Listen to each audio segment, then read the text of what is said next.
morning, everyone. Welcome to Ad America. Back again with me, Aninda, one of the guests here in Ad America, and we are so glad to have you here again. If you're new here, Ad America is the U.S. Embassy's American Center, and our mission is to provide a space for young Venetians to learn more about the United States. On this event, we'll be having TOEFL iBT Intensive Course, Part 3 out of 6. But before we begin, how about we spice things up a little bit with a trivia? The question is, true or false, note-taking is not allowed during listening section. If you know the answer, you can start typing in your answer on our social media because in the end of the event, we'll do a live shout-out for those of you who can guess the answer correctly. Other than that, don't forget to take a selfie and tag Ad America's Instagram account.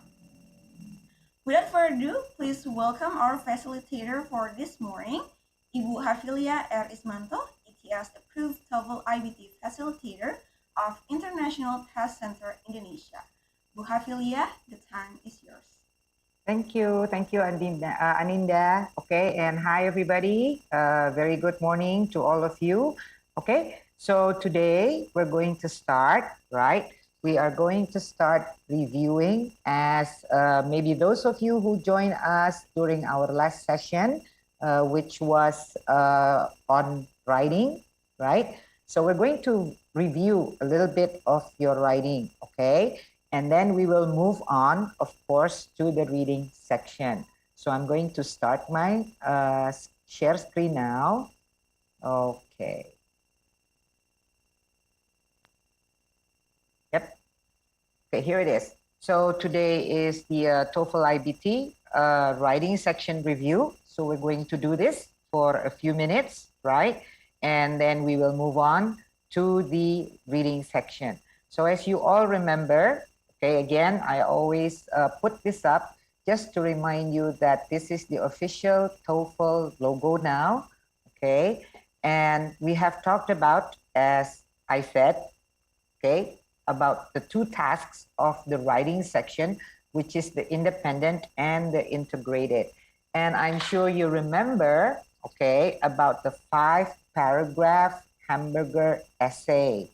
Yeah, so when we do the essays or when we write for the writing sections, we're asked to write, to make, let's say it's not really an essay, but it's a short essay, okay, because it consists of around like 150, 300 words, right?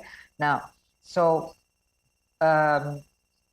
this is the 5-paragraph hamburger essay. I'm sure you all still remember the buns, the two buns that you have on the top and on the bottom. So if you have the top bun, that's what you put in your writing as your introduction to the whole essay that you're going to talk about, right?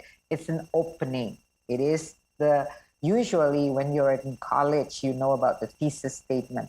So that's where the thesis statement is put in the introduction. And of course, then you elaborate on your thesis statements with the main ideas, which are the first point of the paragraph, the second point of the second paragraph, the third point of the third paragraph. Totally, then you have already 4 paragraphs. Introduction paragraph, first point paragraph, right, which is the second paragraph actually from your whole 5-paragraph hamburger essay.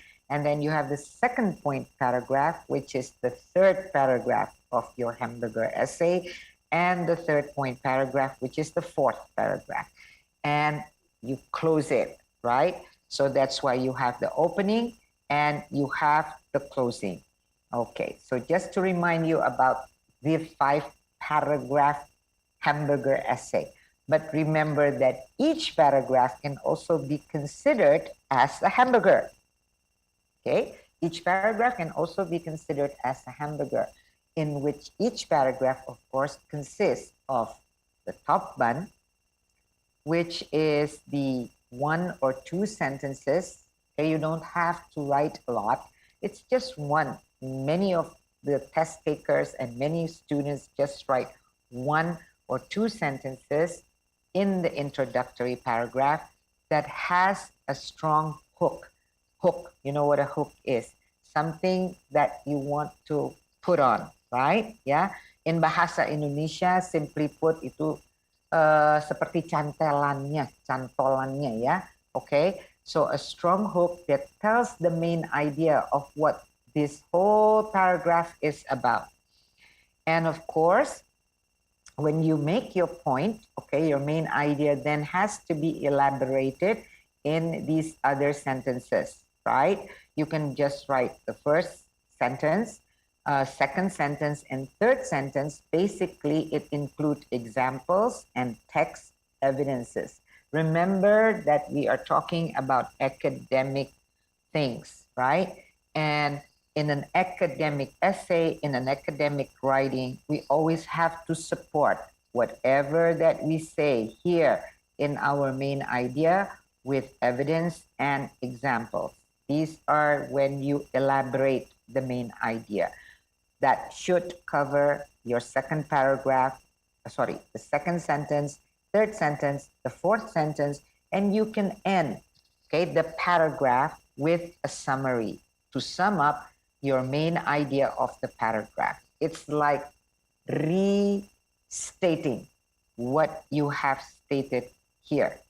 Okay, so just remember this, reminding you of this about your writing, right? And last time, for the integrated writing, we talked about reading a short passage, okay? And this is, of course, an academic text related to an academic topic, yeah? And this one is about altruism, right? You will have 3 minutes.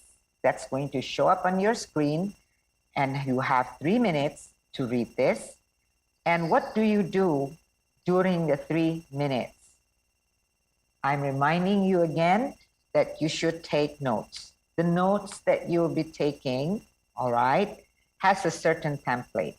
When it contradicts the reading, because this is integrated, it contradicts with the listening that you're going to hear. Okay? Now, so you're going to have to write something here. Remember, you're going to have to write something here in your scrap paper, right? About the reading, what you got from the reading, and what do you really write? What do you have to extract from the reading? First of all, you need to be able to identify what is altruism. What are we talking about? The first sentence of the reading talks about altruism is a type of behavior in which an animal sacrifices its own interest for that of another animal or group of animals. Okay? Altruism is the opposite of selfishness. Individuals performing altruistic acts gain nothing for themselves. So from the first paragraph here, okay, or from the first few sentences, you see how the reading text, right, represent a hamburger. This is the bun, actually, the top bun. Remember, in your 5-paragraph hamburger, this is something of what you write later on as the top bun, in your top bun. Now, you're given an example, okay? You're given an example of a reading text, which of course follows that 5 hamburger parts. Okay, so first of all, you need to identify quickly what is altruism. The first few seconds that you read these first few lines. Next, WH question words, who or what, okay? And maybe there is a how, maybe there is a why. I have taken out the WH question words. I have identified the WH question words that is answered, okay, in this paragraph. So you should be able, number two, you should be able to answer from the reading, who or what does this act? Maybe from the first part you already know. Animal and other group or groups of animals, right? So let's move on to the second part. Examples of altruism abound both among humans and among other mammals. Oh, so it's not just animals, right? Humans also do this act of being, because this is the opposite of selfishness, of being unselfish, of performing altruistic acts in which they gain nothing for themselves. So here in the second paragraph, you know that it's not just animals, but it also exists among humans. Unselfish acts among humans range from the sharing of food with strangers to the donation of body organs to whom? Family members maybe, or even to strangers. Okay, see how the sentence identify what altruism is and how it gives, or it elaborates, it gives further explanation to altruism by giving examples. Among humans, it happens when they share food, okay, and when they donate body organs. Such acts are altruistic in that they benefit another, yet provide little reward to the one performing the act. This is actually the same meaning, okay, as individuals performing altruistic acts gain nothing for themselves. Okay? Okay, so when you are reading, your mind has to read, not just your eyes. You have to read with your mind, not your eyes. Okay? So you have to communicate, you have to interact with the words in the reading, with the passage. Understand, and not just reading words. Okay. And have a conversation with yourself, just like I'm having a conversation with myself when I'm explaining this to you. Okay? So let's have a conversation with this reading text, with the words that are printed. Okay. So, from the second paragraph, we should be able to answer, of course, the question, who or what does the act of altruism, right? Okay. And how? Humans by sharing food and donating body organs. Let's continue now. In fact, many species of animals appear to sacrifice food or even their life to assist other members of the group. Okay. How do they assist other members of the group? The next sentence explain. First, it explains about what group or which group of animals. The meerkat, which is a mammal that dwells in burrows in grassland areas of Africa. Okay, the meerkat is often cited as an example. Yeah, okay. In groups of meerkats, an individual acts as a sentinel. Only one meerkat, right? An individual acts as a sentinel, standing guard and looking out for predators, while the others hunt for food or eat food they have obtained. Okay. That's how. Okay? Who does what? I will repeat. This sentence, the meerkat is a mammal that dwells in burrows in grassland of Africa, is often cited as an example. That's the who. That's the what.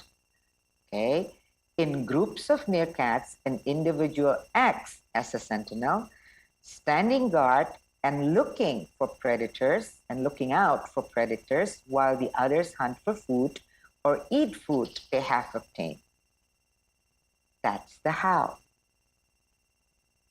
Okay? Okay.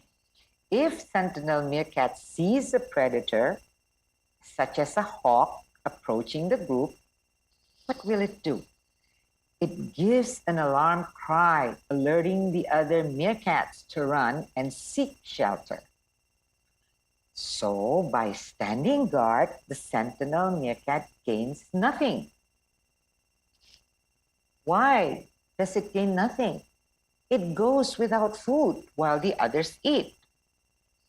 And it places itself in grave danger because it's the one who gives out the alarm so that the others can save themselves, while the sentinel is there all alone, okay? It's there all alone, giving all these kind of signals. So it puts itself in great danger. This is what it says, right? And it places itself in great danger. Now, it places itself in great danger. After it issues an alarm, it has to flee alone, which might make it more a risk to a predator, since animals in groups are often able to work together to fend off a predator. So the altruistic sentinel behavior helps ensure the survival of other members of the meerkat's group. Okay, see how the last sentence of this paragraph close. That's your bottom bun of your hamburger, right? It summarizes, it restates, it emphasizes, okay, about how meerkat, a sentinel, a meerkat, okay, the sentinel does the act of altruism. The altruistic sentinel behavior helps ensure the survival of other members of the meerkat's group. Okay. Now, since I'm doing both today, writing and reading, yeah, so this is the bridge, right? Because you have been reading, and you've been listening for the integrated speaking as well as the integrated writing tasks. Okay, so as I am reviewing your writing, I am giving you ideas on how to read. And that's why the TOEFL includes the integrated skills. Because you simply cannot just write based on your own opinion. You will have to write something based on your reading and based on what you listen to. And therefore, it includes the integrated skill. Now, this, when you read, use your reading skills, okay? You may have noticed that I stopped. If you listen to me carefully, you knew that I stopped. I paused in certain places when I read a sentence. Why did I pause? To give you an idea, okay, to give you an idea, that's how you should read. Because if you're just reading words randomly, it's not going to make sense. Your brain is not going to understand, okay, what all these words mean. But if you read it in groups, okay, we call that chunks. Yeah?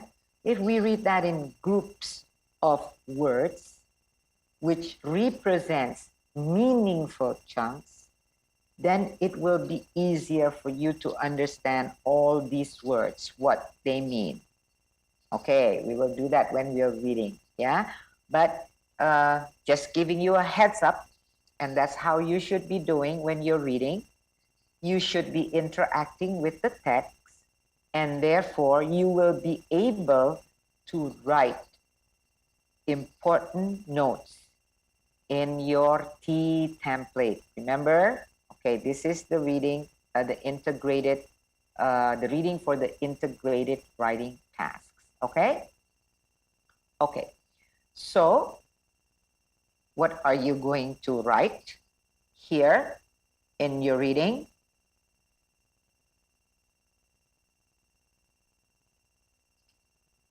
How is it number one? What's number one? Any ideas? What will you put for number one? Can anyone? If anyone wants to contribute, if anyone wants to share, okay, their thoughts, go ahead. You can write it in your chat box. Okay, Riza, thank you. Yeah, I have one participant here. Rizal said, definition of altruism first. Okay, and Umar agrees. All right, definition. Okay, what altruism is. Okay, and Isti went on to animal astronation, definition. Okay, so you're going to write the definition of altruism, right? In a meaningful sentence. Sorry. Okay. Now, what's number two? Right, definition, and then? Okay, and the definition has something to do with unselfishness. Okay, one of you said. Good. All right. So, what else will you write? Let's move on from the definition. And Javon, okay, Dr. Javon bilang tadi ya, here it says that, okay, now we're talking about animals, humans, mammals. All right. So we're talking about who does this act, right? Okay, animal and humans. Although the definition says that altruism is something that animals perform, right? But in the second paragraph, you got the idea that it's not just animals, but humans also do altruistic acts. Okay. All right. So the second part is about who, right? Now, how do they perform the same acts, humans and animals? Since you said that humans, both humans and animals do or perform the act of altruism. Do they perform the same acts, the how? Okay, so you're going to, of course, elaborate first on the humans, yeah? What do the humans do? How do they perform altruism? Okay, share foods, give their organs to others. Good. And what about the animals? How do they perform the act of altruism? Also give food to other animals, give their organs to other animals. Okay. There is in a group of meerkat, we call the sentinel, right? One meerkat that acts as a sentinel. Okay, and it stands guard. Yeah, guards the group. How? Okay, thank you. I have the Molana said by sacrificing themselves, not eating, and watching the group of meerkats hunt. Yeah, become a sentinel. Yeah, the sentinel does what? Now you have to elaborate, be specific, okay? Be specific. So the meerkat, the sentinel, watch for what? Come on. It's not just the eating habit. Remember? What does the sentinel do? What does the sentinel do? Watch. Guard others while it's how?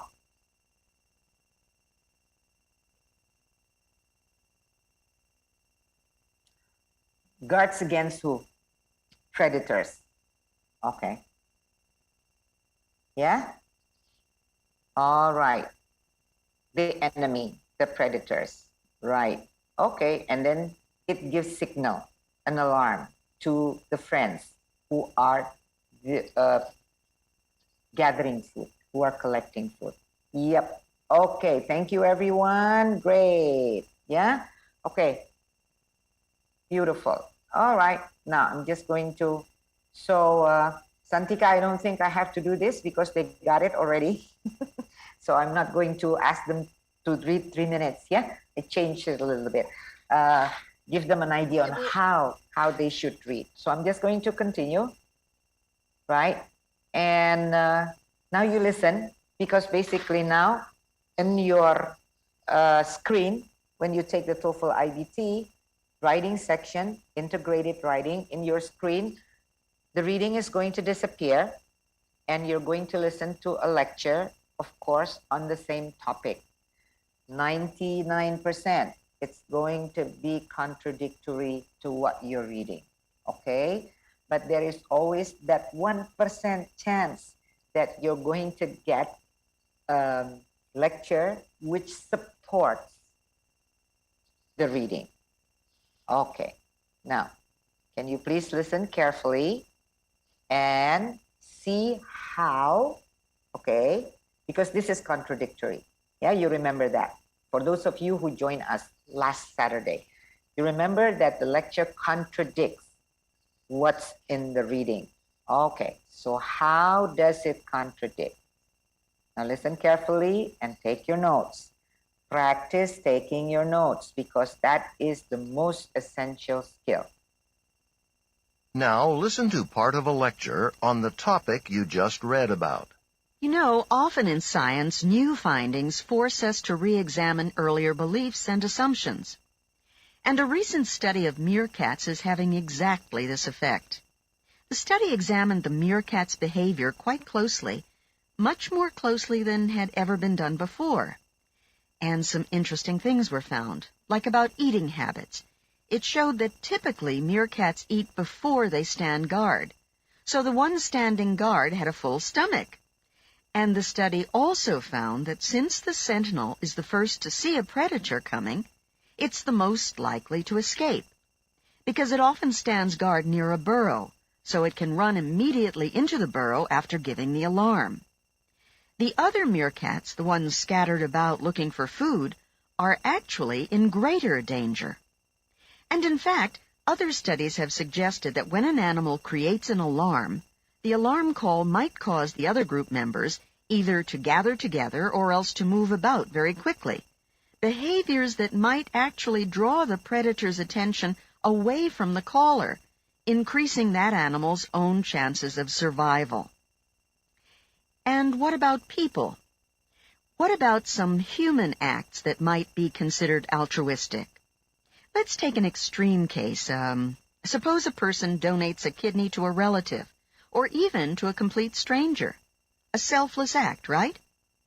But doesn't the donor receive appreciation and approval from the stranger and from society? Doesn't the donor gain an increased sense of self-worth? Couldn't such non-material rewards be considered very valuable to some people? Summarize the points made in the lecture, being sure to explain how they oppose specific points made in the reading passage. So you hear the prompt at the end. Summarize the points made in the lecture and how they oppose, right, the points made in the reading passage. Okay, so this should be, right, this should be how your notes look like, somewhat like this, right? If most of you put down number 1, what altruism is, I put it on the top. That's because what I want to do is make sure that my hamburger now is a little different than the hamburger that we saw earlier, because the previous hamburger had 3 ingredients, right? It had a lettuce, a tomato, and meat. Now, this hamburger does not have a lettuce. Why? Because it only talks about human altruism, which is going to be the the second paragraph, yeah? The first point paragraph, but it's actually going to be the second paragraph of your essay, right? And then we have animal altruism, which is going to be the second point of your third paragraph, right? Okay, the second point paragraph. Now, go ahead. Here it is. Take a look.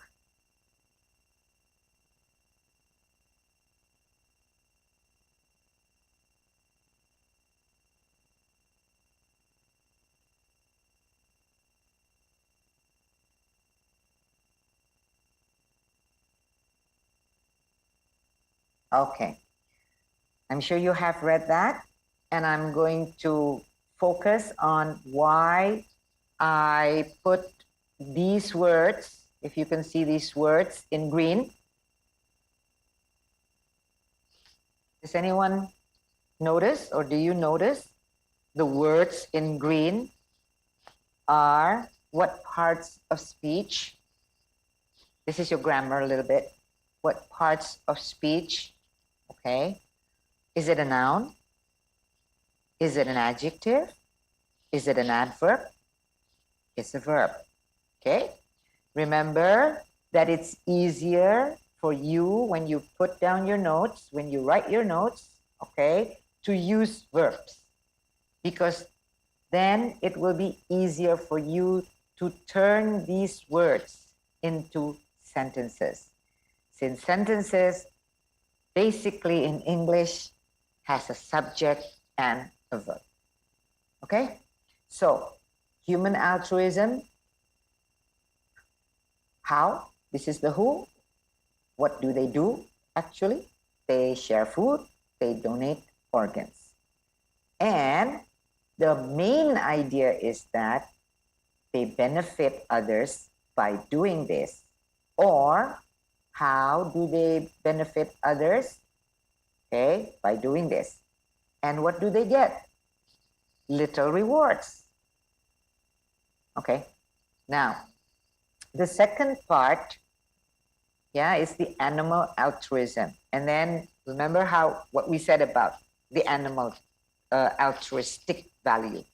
There is a meerkat in a group of meerkats, which we call the sentinel, and fight, or what does it do? It's not fight, but it of course guards the other against predators. So my X here, you can put down whatever symbol that you like, use whatever symbol that you like, that you understand, that makes it easier for you.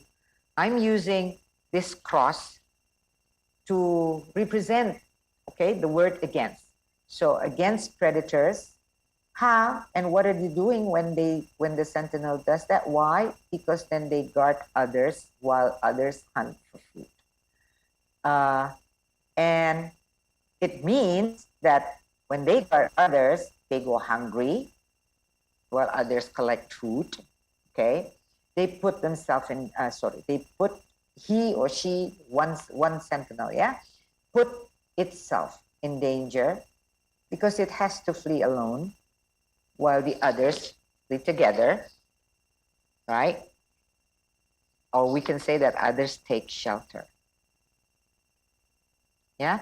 Notice that I already use a little bit of synonyms and not the exact words, okay, that I read. It's okay in the beginning stage if you're picking up and copy pasting some of the words, that's fine. But it would be better when you turn it into sentences, you use synonyms. Remember the rubric.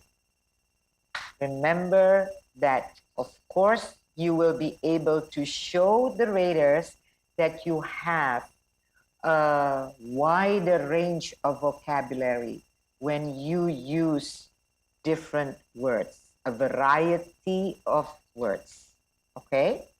And not just the same words over and over again. So, the whole idea is the sentinel ensures safety of others and sacrifices its own safety, right?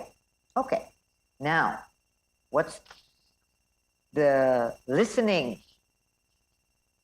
Okay, what is it all about? About all these, of course. And I'm sure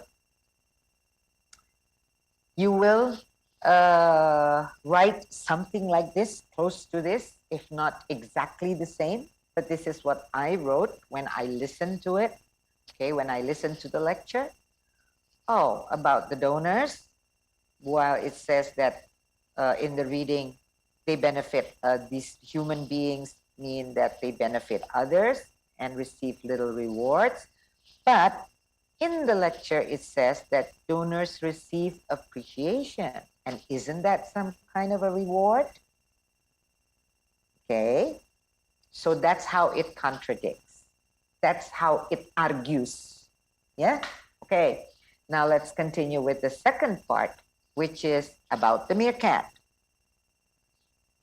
It talks about, the lecture talks about how it contradicts the idea that the meerkat, the sentinel goes hungry while standing guard. Because there is also proof that the sentinel actually eats before it stands guard. So he's standing guard on a full stomach. Okay? So actually he's the one who benefits being a guard. He eats first while the others, they're looking for food. All right. Now the second part. It puts itself in danger. Wait. Because being able to spot predator first and then gives out an alarm, right? And it's a chance for him, it has a chance for him to escape first. And since the sentinel usually stands near a burrow, it can easily escape safely, while the others are still gathering themselves and running towards the burrow, okay? So the predator's attention also is not focused on the one who gives the alarm or the caller, yeah? But the attention, the predator's attention will be drawn by the movements of the groups of meerkats who are trying to run away because of the alarm given by the sentinel. Okay? So therefore, it is more likely, okay, for the sentinel to be saved from predators. Now, make sure that you got all these facts straight. Yeah? Okay. And then you're going to turn these notes, this group of words, into sentences. When you turned it into sentences, it's very clear, yeah, on organization. First, it's topic development. How do you develop your essay? Ban, top ban, altruism is. Contains something about the definition of altruism. Second paragraph, which is the first point about altruism, human altruism, and how the listening contradicts the reading. Okay, this is your third paragraph in your essay, containing the second point of the reading and the lecture. Animal altruism. In a group of meerkat, there is a sentinel who stands guard. What does it exactly do? Well, it goes hungry, puts itself in danger according to the reading. But no, they don't really do that because of these facts that you listen to in the lecture. Okay? And so, don't forget, so this is here, right? This is here, this is your tomato, and this is your meat. Then you've got to close it. So the listening, blah, blah, blah, blah, with the reading. Okay? Now, how do you, we talk about, I think one of the questions that came up after the session last week was that, well, how do we make sure that there is transition between, how do we make the transition clear? Yeah, the bun, the tomato, the meat, and the bottom bun. How do we do that? Use transitional markers. And actually, you just write down, okay, or type in Google. Remember, we have Professor Dr. Google, MBA, and SC. Yeah.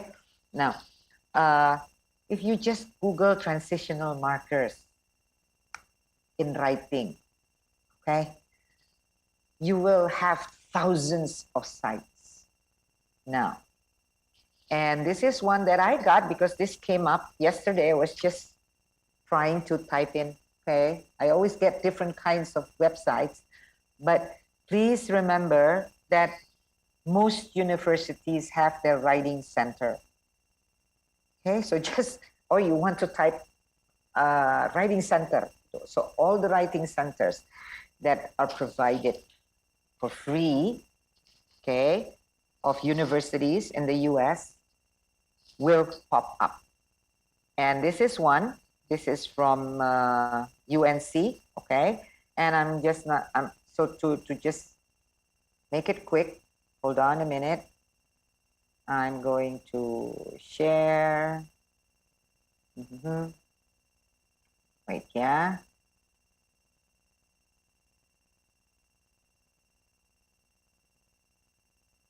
So if you go there,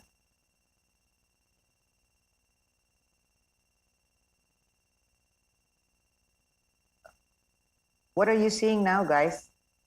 Santika, what are you seeing? Are you seeing my IBT free practice test? Hi, Ibu. Not yet. It's still the PPT. So. Okay, then I will have to put this here.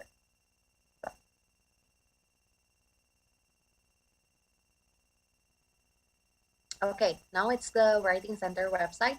Teman-teman bisa coba pinch to zoom in atau kayak rotate your screen biar lebih gede. Okay, Bu. Thank you. Okay.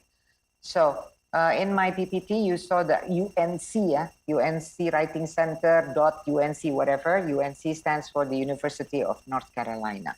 Okay, here we go. And look, this is, I just type in, right?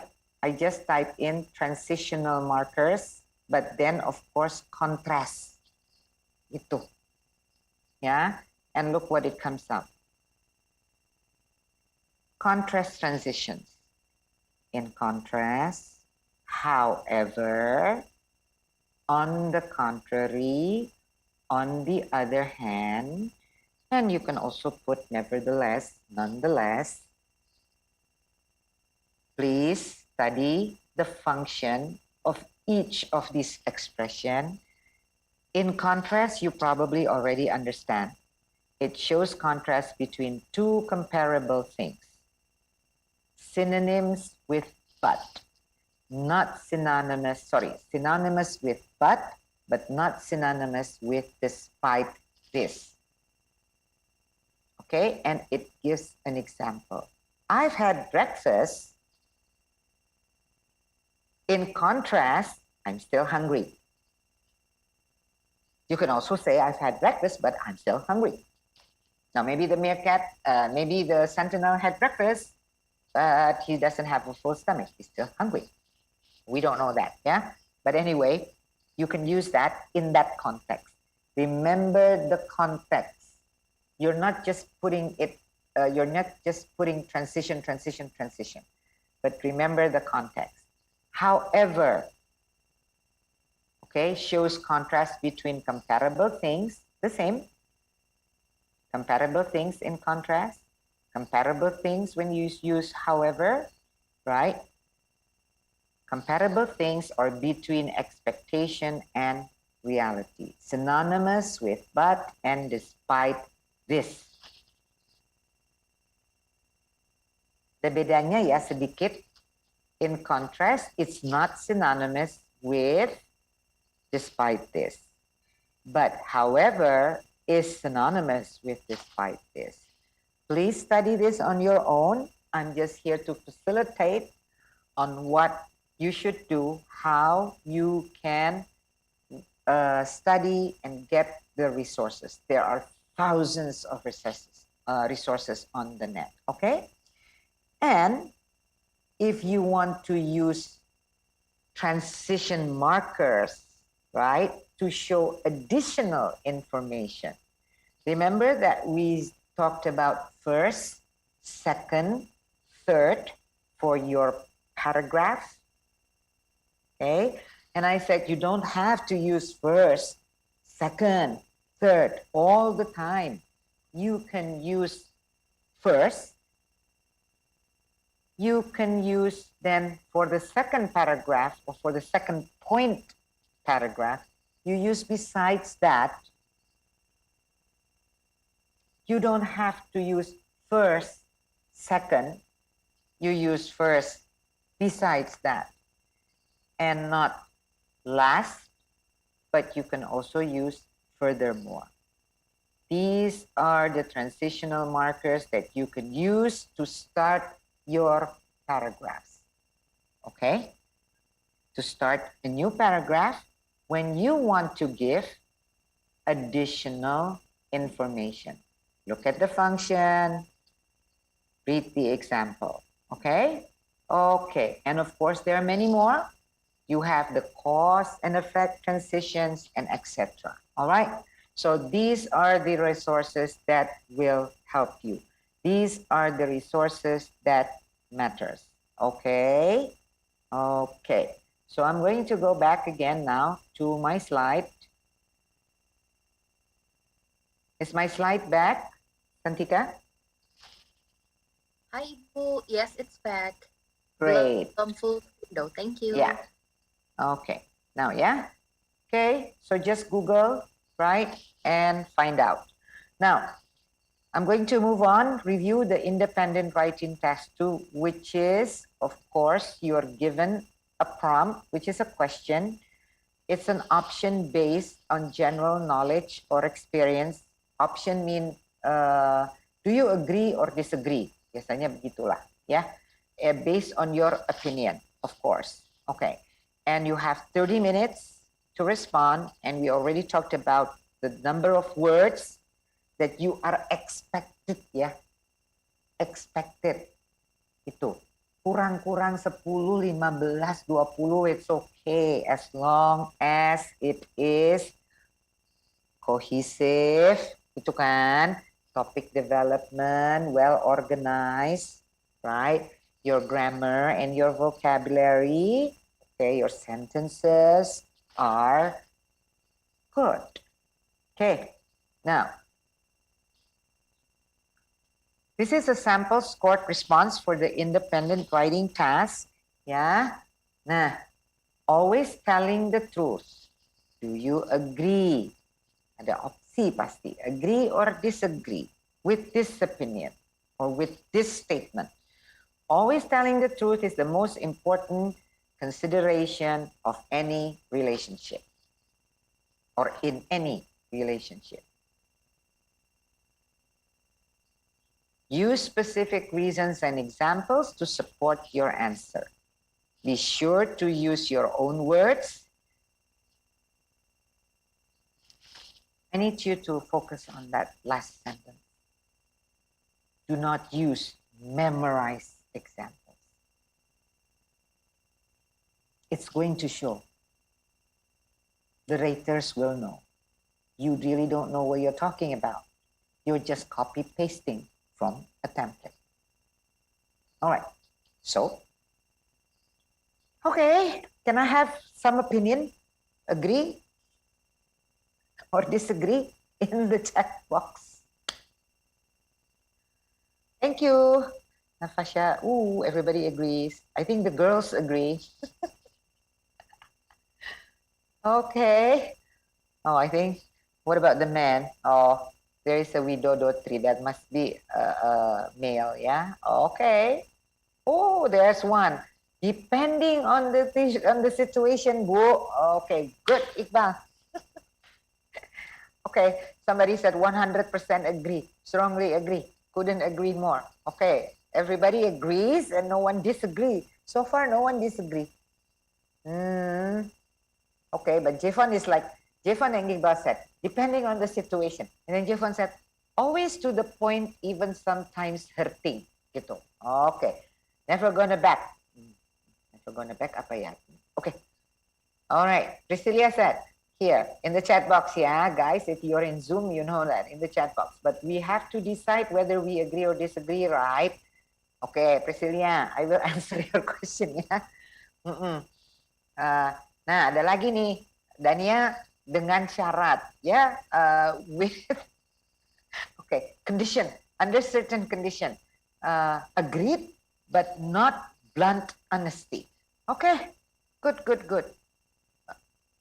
All right, here.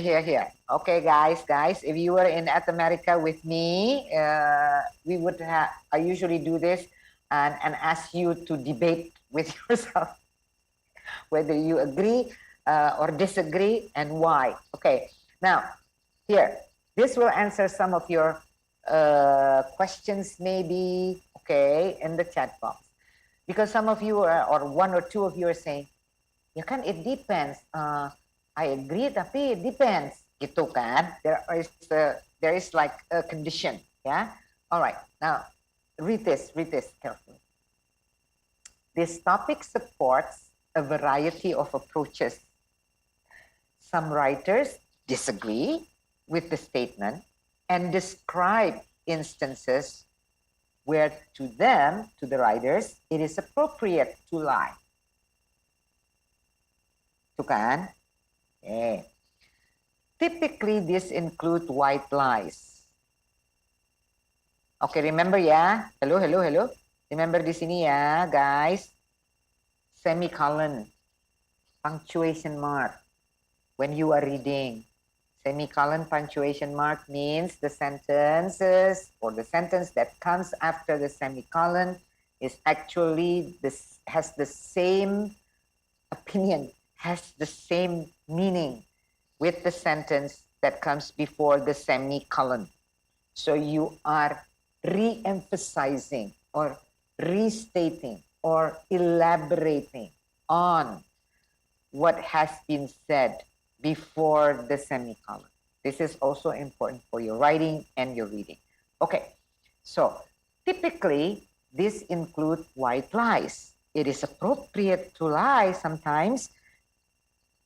When it's a white lie, because white lies mean we try to avoid hurting others, and lies in a business context, for example, which often have more to do with not disclosing proprietary, okay, that means like copyrighted stuff, yeah, than with outright lying. Okay. Some writers disagree that always telling the truth is the most important consideration in any relationship because there are white lies. And white lies have its sound argument, right? Okay. Other writers take the position that lies beget more lies. If you don't understand the word beget, you're reading again. If you don't understand the word beget, look at the context, and think. When you read, you are reading with your mind, not just your eyes. Remember? So think. Others take the position that lies beget more lies. So what does it mean ya? Kalau nggak ngerti, you have a good feeling. Guess from the context. Okay? Beget more lies and undermine trust. These writers present examples that support the statement. Still, others look at both sides of the issue. So, maybe some of you are saying, agree, 100%. Okay. Some of you are disagreeing because I think white lies is also okay. Itu kan? And others, okay, others said that they look at both sides of the issue, often delineating or classifying situations where they consider lying appropriate and where they consider lying inappropriate or more consequential. Yeah? Okay. The telling of stories, real or hypothetical, is not inappropriate. It is reasonable to illustrate one's ideas on the topic with examples. Hypothetical itu kan, what if, itu kan, it's not yet 100% proven, yeah, but it is okay. This because this is an opinion. As long as you can back it up, as long as you have arguments. So,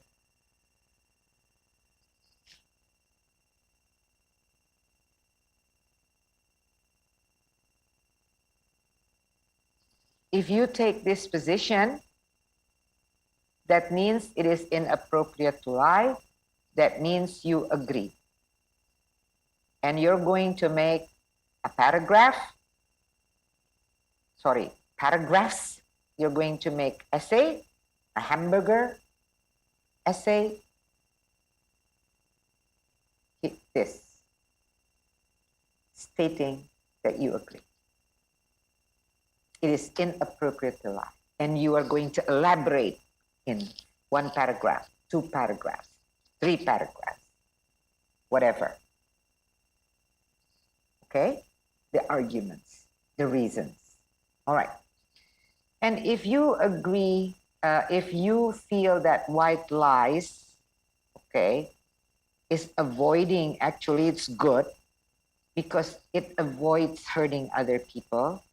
So it is appropriate to lie, then you will write your hamburger essay based on this. If you look at both sides of the issue, you can also write an essay. I agree because ini lies can beget other lies.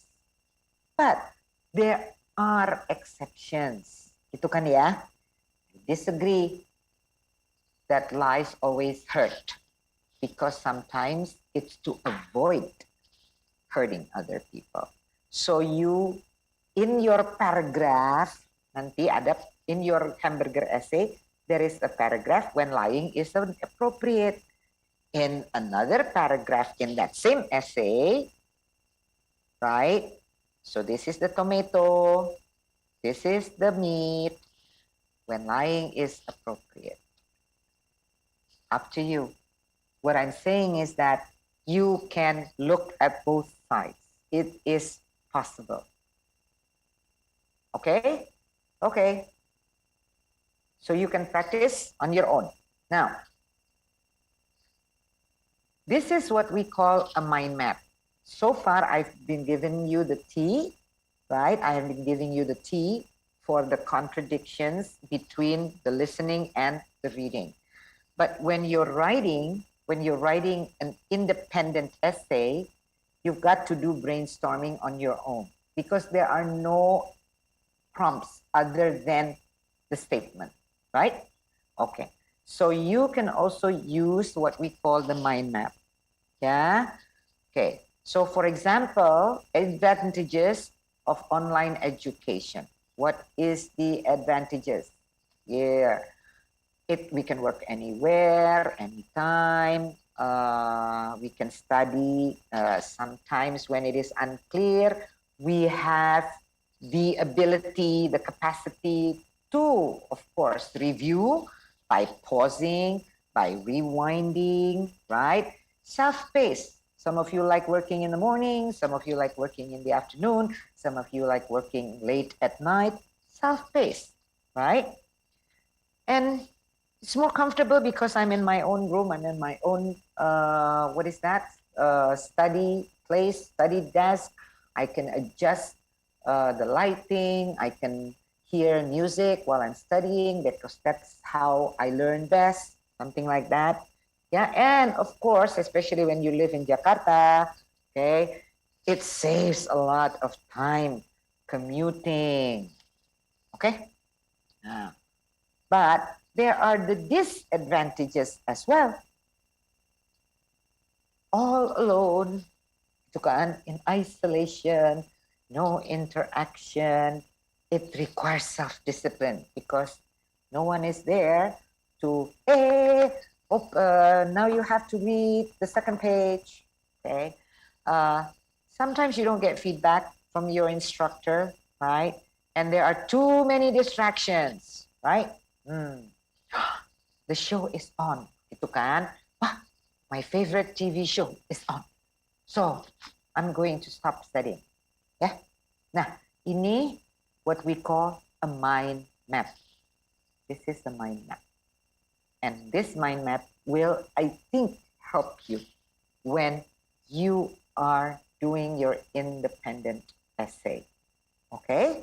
Jadi kalau tadi mau dari dua sisi, if you want to look at two perspective, then you can put the lying is not okay.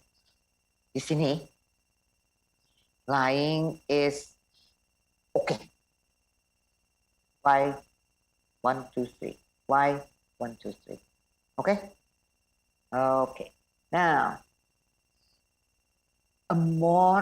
then you will, or you're going to put all those mind map, whatever that you have on your mind map, all the things that you have on your mind map, you can put it in an outline. So it's up to you, whichever works best for you. But during that 30 minutes, you will need 10 minutes or at least 8 minutes to take notes. Yeah, taking notes on what you think you will write. Okay, you can also make an outline like this one. So the subtopic is not telling the truth has its positive side. The white lies here. Why? Telling the truth, but be careful because if you start not telling the truth, it can, of course, beget other lies. And you put it in the second paragraph. Third paragraph. This is the second, this is the third. And this is what the topic is all about. And don't forget to close it. So there might not be a C. All right? Okay, you can make it an outline. And this is again just an example. Test takers respond. Okay? Dishonesty, right? Dishonesty kills reliability.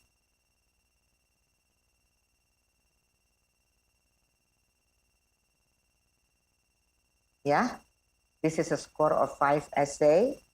I'm not going to elaborate that with you.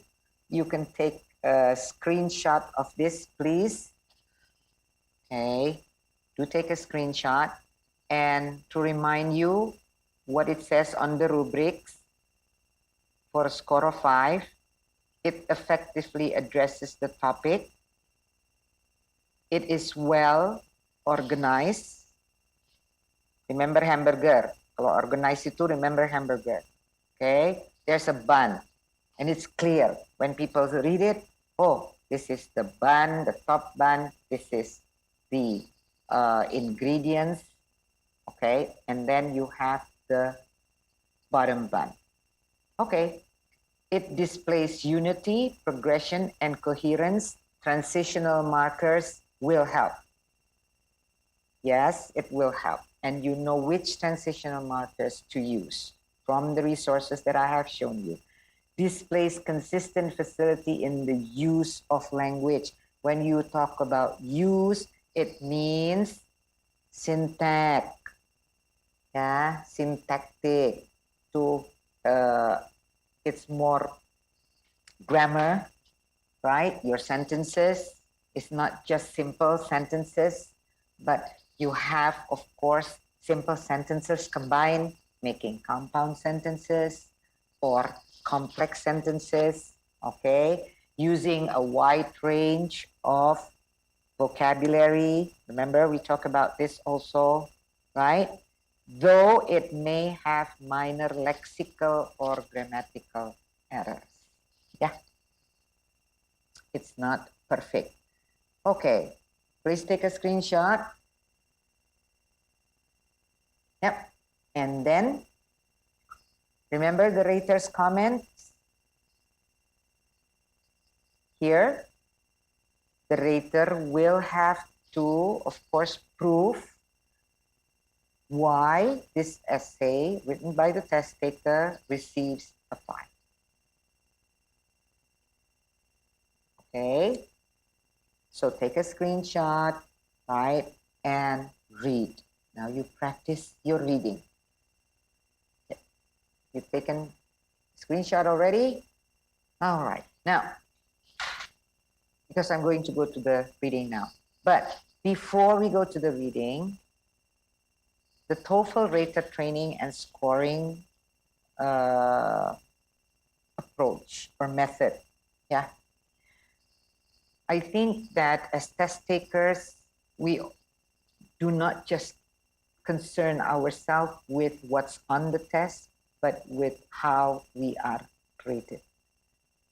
As test takers, we all want to be rated fairly.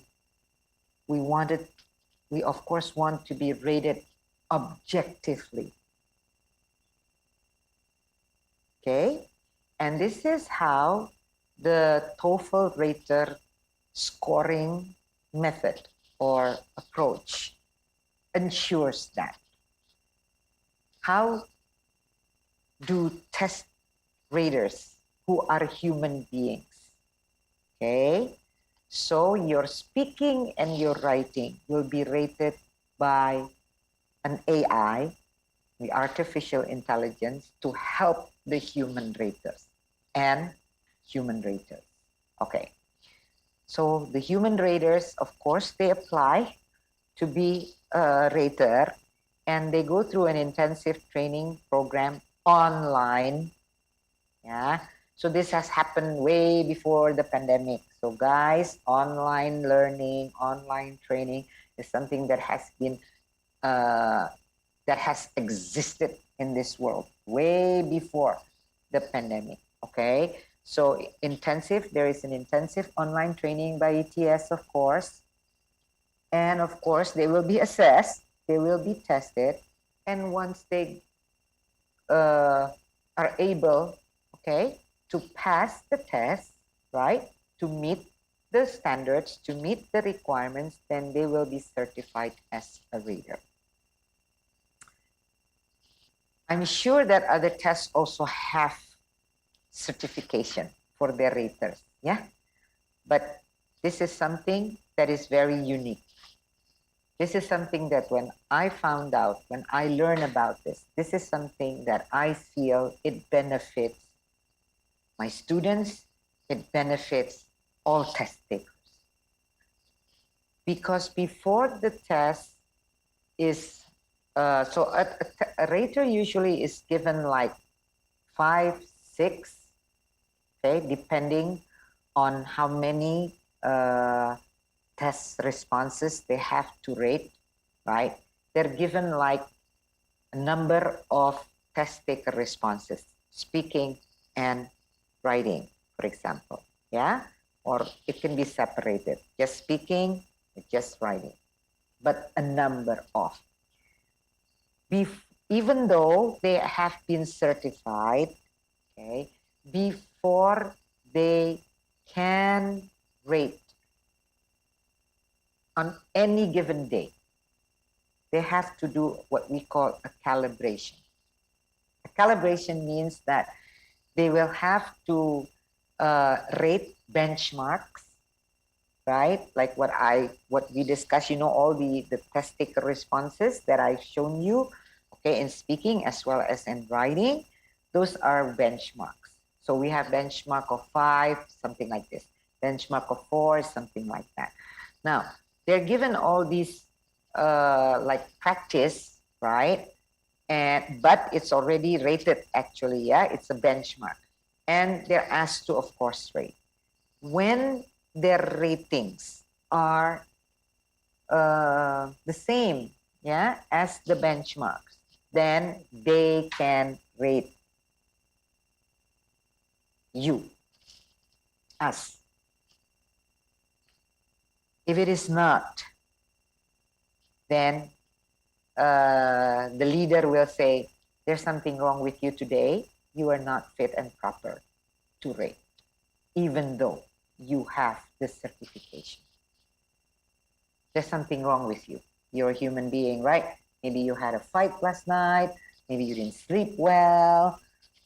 Maybe you're under the weather. Somehow your physical being is affecting your mind. Your mental state is affecting your cognitive state. And therefore, they're saying, nope, you're not rating today. Sorry. Okay, buckle up. We'll give you another chance, another day. That is how rigorous the scoring is. And that is to our benefit. Okay, a daily calibration test. Okay, and of course, test raters are not just left on their own, but they are monitored by what we call a scoring leader. And if there should be like one point when in an independent, let's say, writing, yeah, you're given one particular statement and it seems that everybody, the test takers, have problems with this. They cannot elaborate more than just one reason, for example. So they're going to take a look. Yeah, they analyze the results and they're going to take a look whether they need to revise the question or the prompt, okay? So I think this is very important. Basically, this is very important for you to know, right? That you will get a proper, rating, yeah?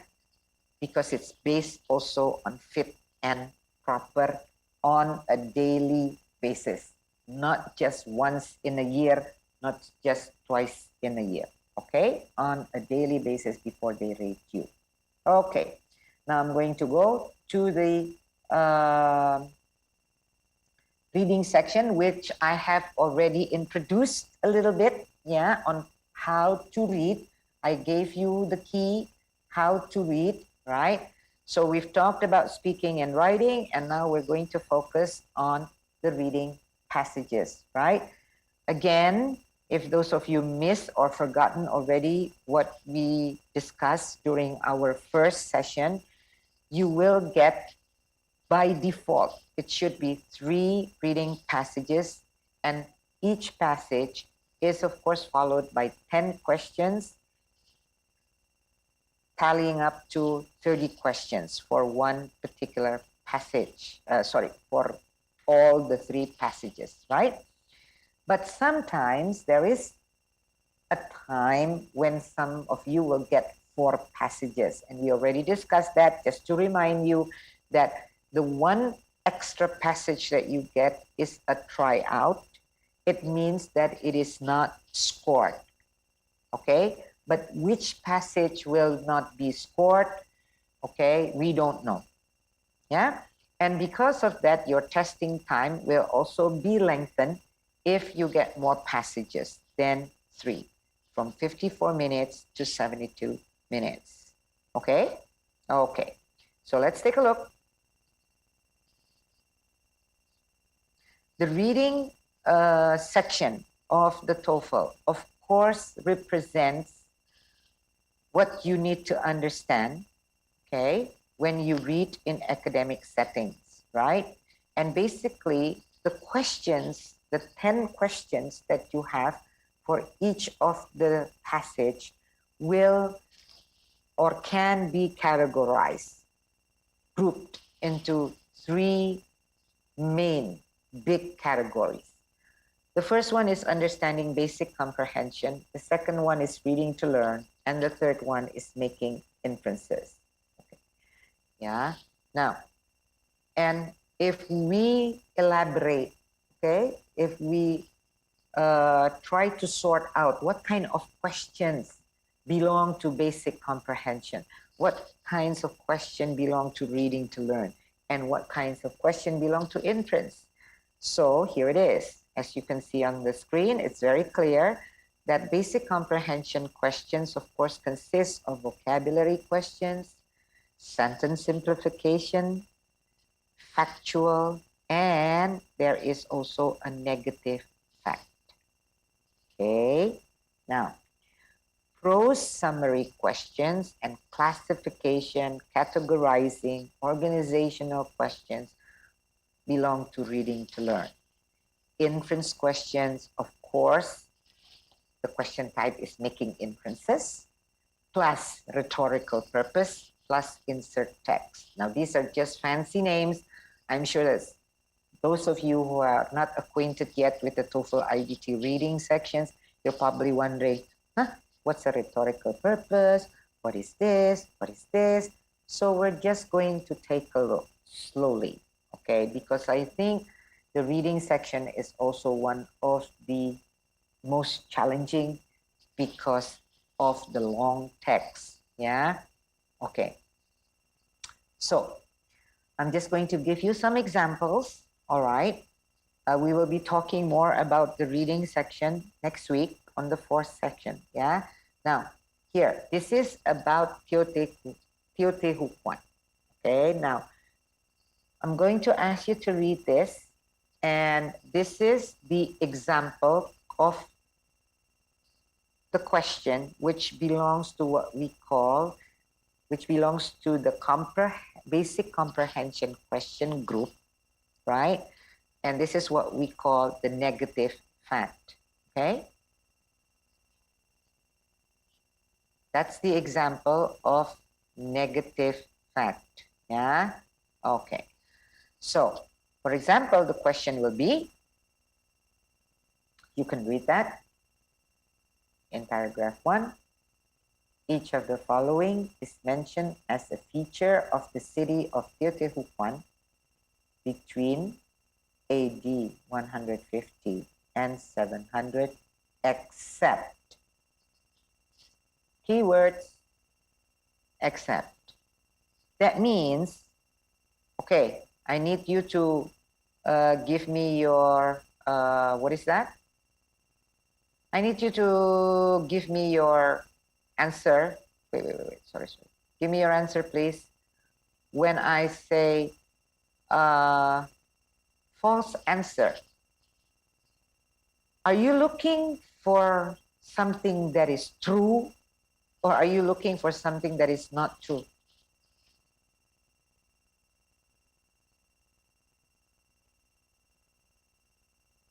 Okay. You're looking for something that is not true. Okay. Yeah. Now, when you're looking, okay, guys, thank you.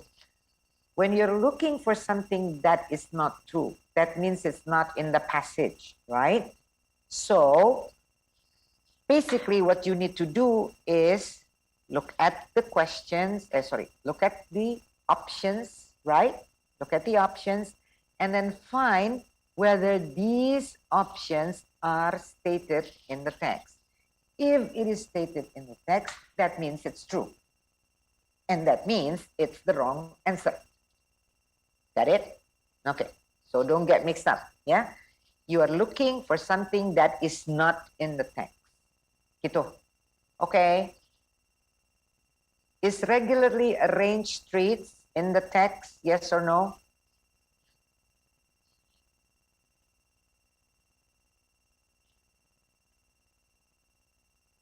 Regularly arranged street in the text. Thank you. Those of you who are participating in the chat box, yeah, you said that it is in the text. All right. Is several, so that's not the answer, yeah? You cross that out, okay? Ini elimination. Nah, tips nih, tips. Strateginya ngapain? If you have this kind of question, you eliminate. From 4, eliminate. This is the elimination stage. You eliminate A. Is several administrative centers spread across the city in the text or not? Stated in the text. Several administrative centers spread across the city. Is it in the text? When you read this text,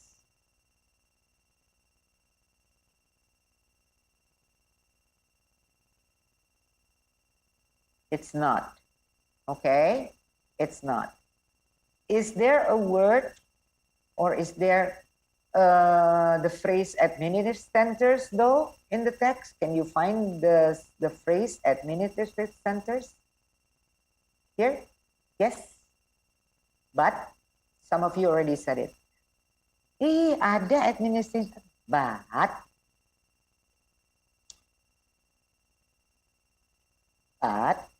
it has the article an. So that means only one, not several. Yeah? Okay. Okay. So, have you found the answer? So, the answer is B, yeah? Okay. Okay. Yeah? Okay. Now, this requires you, okay, everyone, this requires you to read details. Reading skill in reading, there is reading for just to get the main idea. That means you read quickly and you just get the main idea. You just get the gist and not have to understand details.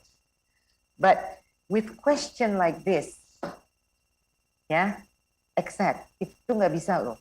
Kalau kamu main cuman baca, ya, sepintas. You have to read, okay? You've got to read details. Ada gayanya yang bodo amat, pokoknya cari aja deh arrange streets, mana arrange streets. Itu kan di sini. Mana nih yang ada street. Ini center mana? Cari ini center. Manufacturing workshops. So you either look for manufacturing, many or workshops. Itu kan? Look. You scan, sorry. You scan and then you find the word. That's workshop. Okay. This is industrial. This is manufacturing. Is it the same? Ya iyalah. Okay. Industrial means, oh yeah, manufacturing, part of industrial, right? Okay. Is there apartment complexes? Then you look for the word apartment. Oh, here it is, apartment complexes. Oh, that means it had over 2,000 apartment complexes. That means this is cross this out, right? Okay. For this type of question, you can do that. You can just scan quickly, yeah? Zoom on some of the words here. Find it quickly. You can. And most probably, you will get the right answer. by doing that kind of strategy. All right? Okay. So yes, if we eliminate, of course, can you tell me then? Because I have highlighted in different colors, right? Some of the words in the text. So can you just tell me, for those of you participating in the chat box, can you tell me the highlighted yellow means? Hello, can you still hear me? Because I think my internet is, hello? Santika, am I still okay? Yes, Bu. Very clear. Okay, good. Yeah, so look at the regular arranged streets, right? That is, why did I cross that out? Why did you cross that out? Because you found here similar meaning, yeah, the one in yellow, right? Now, look at the way it is presented. Even though it is explicitly stated, ini tersurat banget gitu. But in any assessment, proficiency assessment, gak ada loh yang copy paste plek. They will use synonyms. Itu kuncinya. Okay? Okay. So it didn't say anything about regularly arranged streets, but it did say regular grid pattern, which means, which means the same as regularly arranged. Itu ya. Jadi jangan cari-cari arrange, regularly arranged. Mana regularly arranged? Yang nggak ketemu, gitu kan? But you look at words that are similar in meaning or synonyms. Okay, so that's the yellow one, which means the same, similar to A. And what about C? Which one? The highlighted, the green highlighted one or the blue highlighted one is similar in meaning to C. Manufacturing workshops. Manufacturing workshops.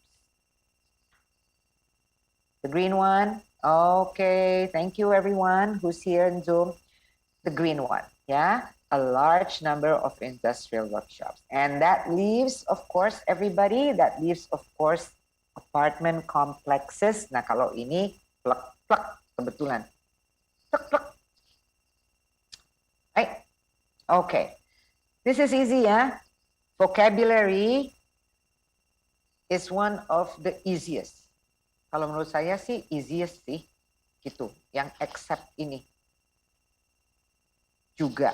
Jadi vocab juga biasanya is an easy task to do, and something like this. As long as you know how to do it, okay? Okay.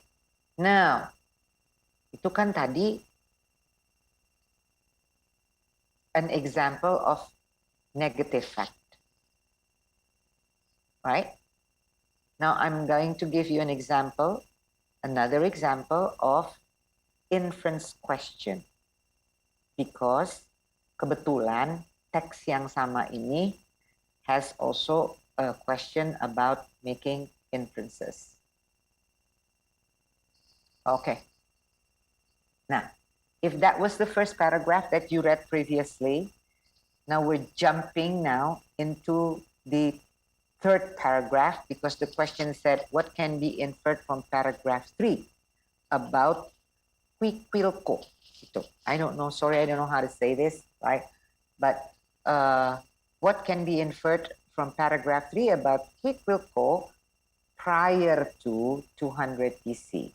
Okay, so I'm just going to give you, just a screenshot of paragraph 3, but so that there is a connection, so you understand the connection, yeah, I gave you the last part, not the whole sentence, but part of the sentence, the last sentence of the second paragraph.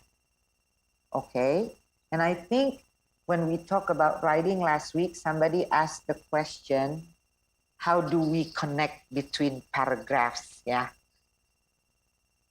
aside from transitional markers in the beginning of the paragraph, in the first sentence of each paragraph, you also need some kind of transition.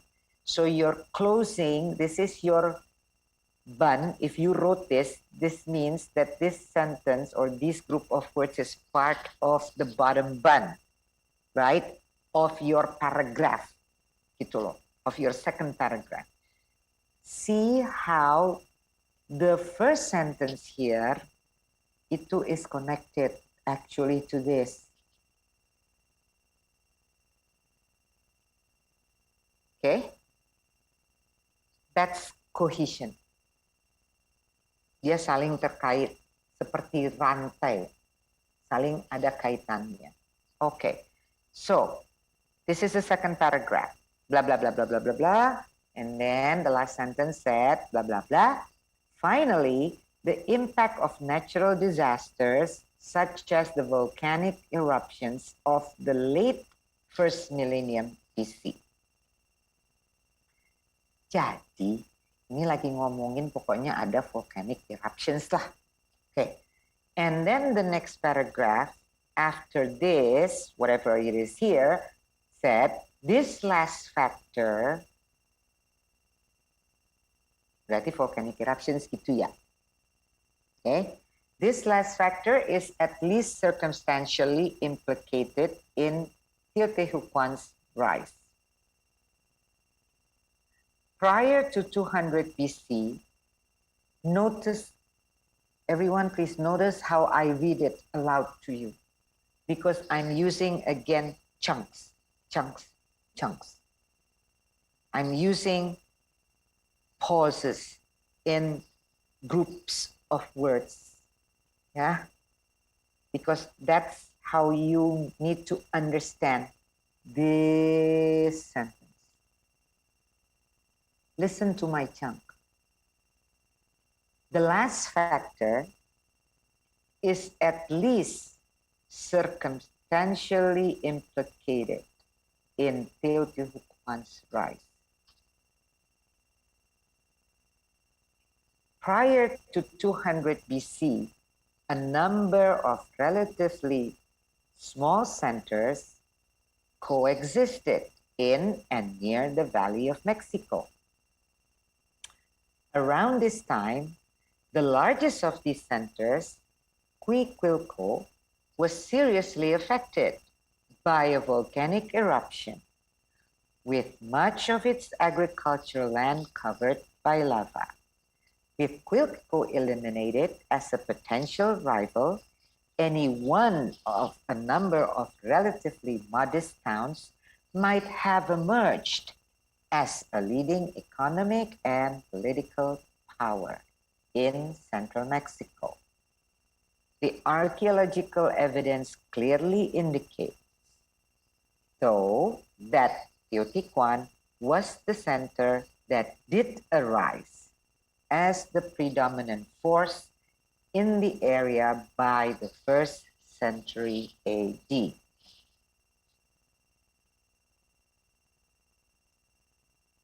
Okay, so when you're reading silently on your own, I need you to read in chunks.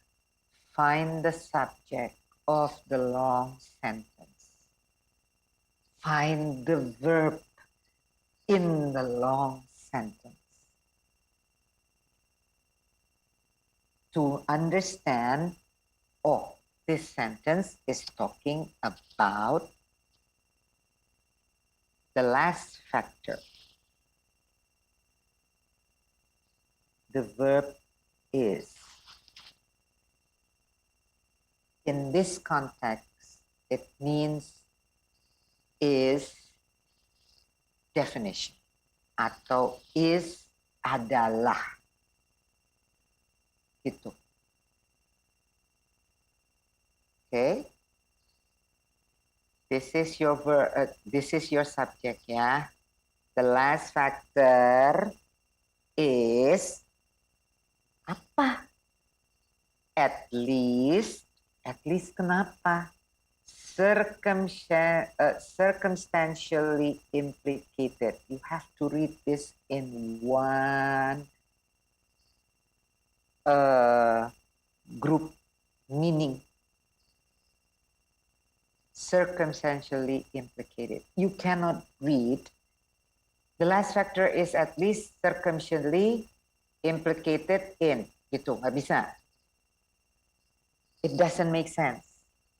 This last factor is at least, kalau mau disambung sedikit, nah ini harus jadi satu. This has to be combined. Circumstantially implicated. Oh, okay. Jadi si last factor is at least implicated karena circumstantially describe how it is implicated. Dalam apa? In Teotihuacan's rise. Oh, jadi si faktor terakhir ini, yang mana ya ininya? Nih, last sentence of the previous paragraph. Ya, oke. Ingat, cohesion. We talk about writing kan, cohesion. Now this is how cohesion is put in practice. Oke? Ya, this last factor. Jadi, ini lagi ngomongin volcanic eruptions. We're talking about volcanic eruptions. Okay.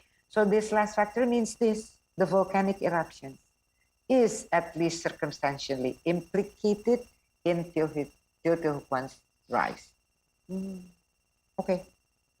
Now, then it talks about prior to 200 BC, ada apa? A number of relatively small centers. That's your subject. A number of relatively small centers. Kenapa dia? Coexisted. That's your verb. Where? In and near the Valley of Mexico. That's how you read in meaningful chunks so that you understand. And this is the basic of reading. If you're still reading in words, you now have to develop your reading skills. Try to find the verb phrase. Karena biasanya verbnya panjang gitu loh. Ada satu verb terus followed by other words. And if you're not able to identify, these long words are still belongs to, okay, the long words, the long number of words, the many number of words still belong to the verb. So it is part of a verb phrase. This is where grammar takes place. Ya, mau nggak mau, you cannot get away from grammar. Right? But I'm talking about your knowledge of grammar, itu bukan hanya sekedar mengisi blank. Gitu loh. Dulu kan waktu di sekolahan, zaman dulu itu, we fill in the blanks. Or we change from the simple past to the simple present. Grammar is much more than just tenses. Okay? It is the construction of the words to make a meaningful sentence. So, prior to 200 BC, what's the subject? A number of relatively small centers. What's the verb? Coexisted. Di mana? In and near the Valley of Mexico. Got that? Okay. Next. Around this time, ini kan masih adjective ya, masih preposition gitu kan, masih prepositional phrase telling about the time. Apa-apa around this time? The largest of these centers. Oh, this is the subject. The largest of centers yang mana? Di centers apa? Ini loh. The small centers itu tadi yang coexisted in and near the Valley of Mexico. the largest of these small centers, itu kan, namanya Quilco. How do you know? Comma, comma. Punctuation mark. Help. Meaning. Okay? Emang dia terus kenapa the largest of these centers? Dia belum ada apa-apanya kan? You all know when, around this time, what, the subject, the largest of these centers, kenapa dia? Was seriously affected. Affected dia. Passive or active di situ. Is it the largest of these centers that does something or something was done to the largest of these centers? Passive or active?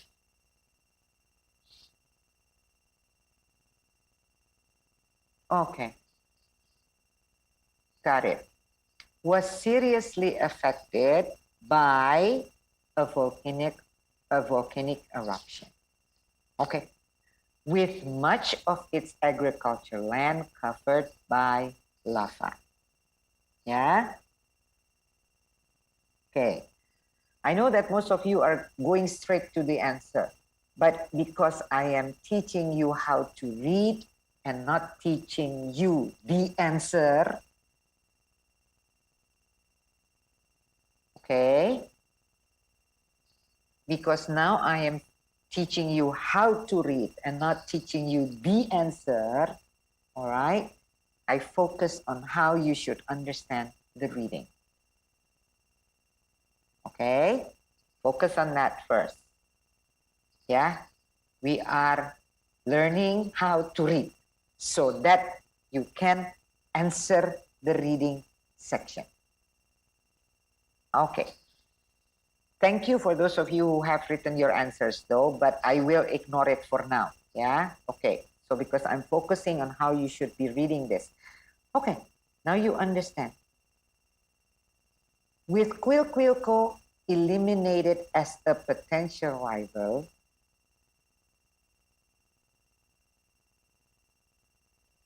where's the subject? Bukan ini loh. We have here with any one of a number of relatively modest towns. That is the subject. Any one of a number of relatively modest towns. Kenapa? Might have emerged. This is your verb. Emerge sebagai apa? As a leading economic and political power in central Mexico. Okay? So, what is the next subject? Can anyone tell me? That's very easy. Come on, guys.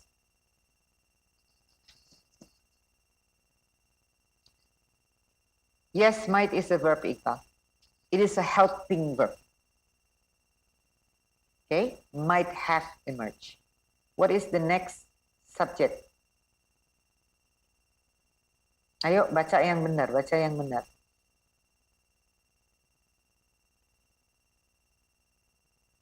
Complete subject ya, jangan setengah-setengah. The next subject of that sentence.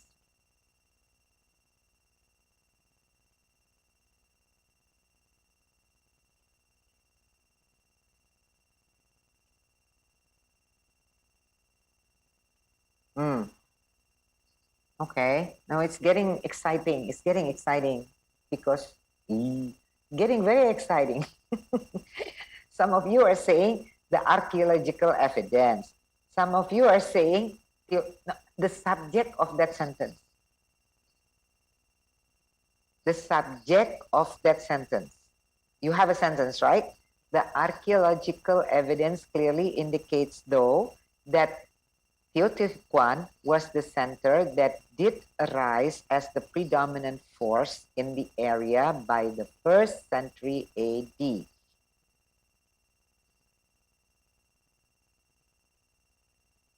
That's a long sentence.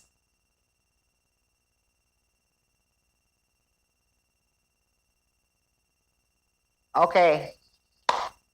Right. Guys, listen. Okay. Can we focus now? The archaeological evidence is the subject. Alright.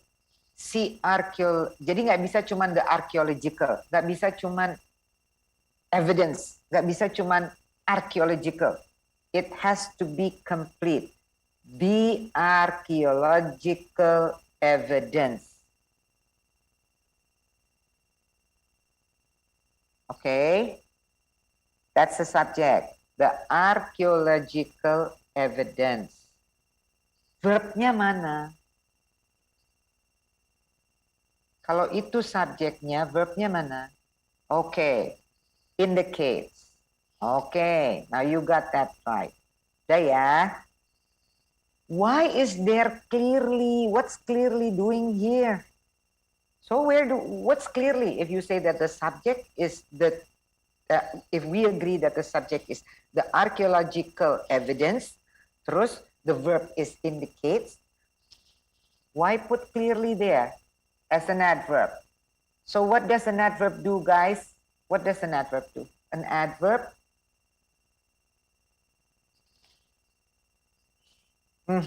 explain the verb. Yeah, it clearly indicates though. Nah, tunggu. Okay, thank you. Now, listen again. The archaeological evidence, jadi kan kalau nggak mau pusing-pusing, you just drop the clearly lah ya.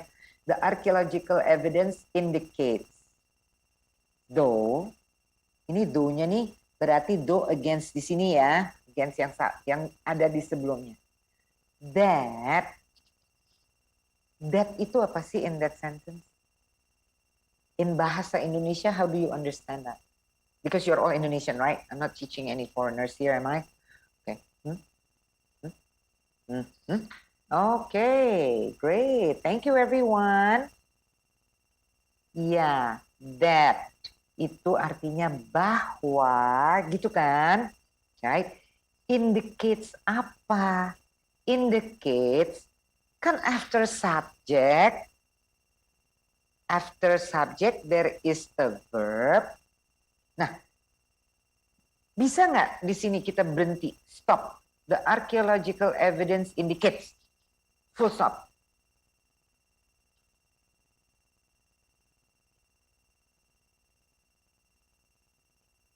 No. Gantung dong dia. Right? It's hanging in the air. The archaeological evidence indicates. And then a reader will go, indicates what? Indicates what? So you need what? Okay. You need what? You need an object. Yeah. Okay. So you need object. Objeknya apa? Now my question. So what's the object? This is the whole object loh. That Teotihuacan was the center that did rise as the blah, blah, blah, blah. You get it? Yes. Hilal, somebody said here, I'm reading your chat box, yeah? Noun. Yeah. Okay. Right? Nah, this is an example. So we need a noun kan? Tadi kan object, katanya object. Okay, we need a noun. Indicates what? A noun. Okay.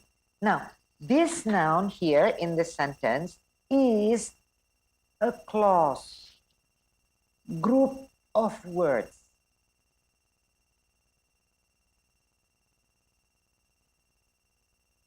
Okay? Group of words, fungsinya dia sebagai noun. Makanya namanya jadi noun clause. Why is it called a noun clause? Because it functions as a noun. Why is it called an adjective clause? Because it functions as an adjective. Why is it called an adverbial clause? Because of its function as an adverb. Okay? This is your grammar, yeah? This is how your grammar can help you with your reading. So I'm making it very simple, hopefully, and very short. You should know this already. If you don't, you know what to review. This is why you studied adjective clause, noun clause, so you will be able to understand a long sentence. And this sentence is complex sentence. Okay? Nah, kalau di writing, you can produce sentences like this that shows the reader that's a high level language use in terms of sentence. All right? Okay. Now, in the reading, you are a high level reader if you can understand this. And you understand, oh, the archaeological evidence indicates apa? Ya ini semua indikasinya. That Teotihuacan was the center that did arise as the oh, oke. Di dalam ini dia ada lagi parts-nya ya. Okay? I just want to make sure. That's your reading skill. At the same time, that's your grammar. At the same time, this is what we mean by high level of writing language use, when we can produce sentences like this. Now, I want your mind to, that's why it's very difficult. It's very difficult just to teach one particular skill. Just to learn one particular skill. Nggak bisa, semua is integrated. Ya, okay. Jadi, because you understand, practice. What I'm saying is that practice reading like this. In the beginning, you're going to feel, kok lama amat jadinya begini.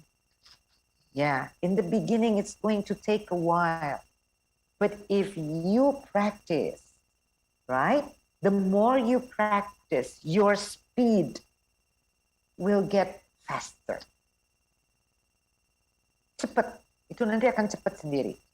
With my students, usually I ask them to put like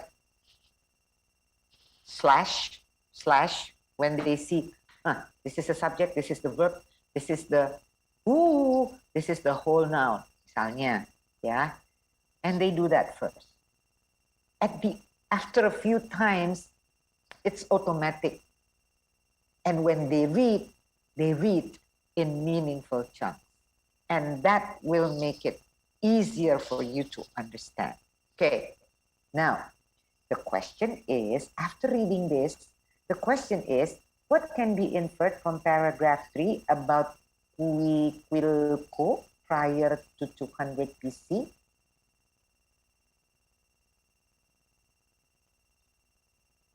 Ini inferred loh. When it is inferred, does it mean that it is stated or not? That's my question first. Hello? When it's inferred, stated or unstated? Okay, good. Not stated. Inference, yeah? Okay, implied. Thank you, Iqbal. Okay, thank you, everyone. Amanda, Isti, Pinurba, thank you very much. Putri, okay. Okay. Unstated, or we call hidden. Right? Implied. In Bahasa Indonesia,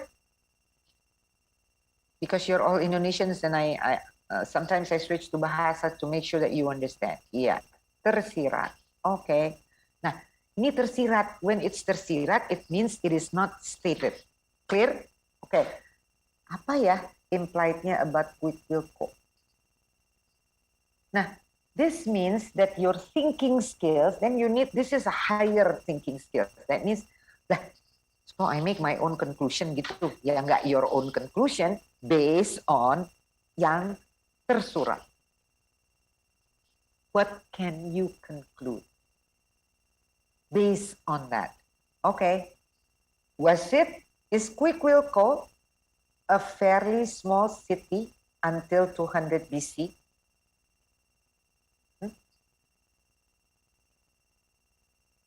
Can we infer that Quiquilco was a fairly small city until that date? Can we infer about that? Bisa nggak ya? Nih, coba. We cannot. Why not?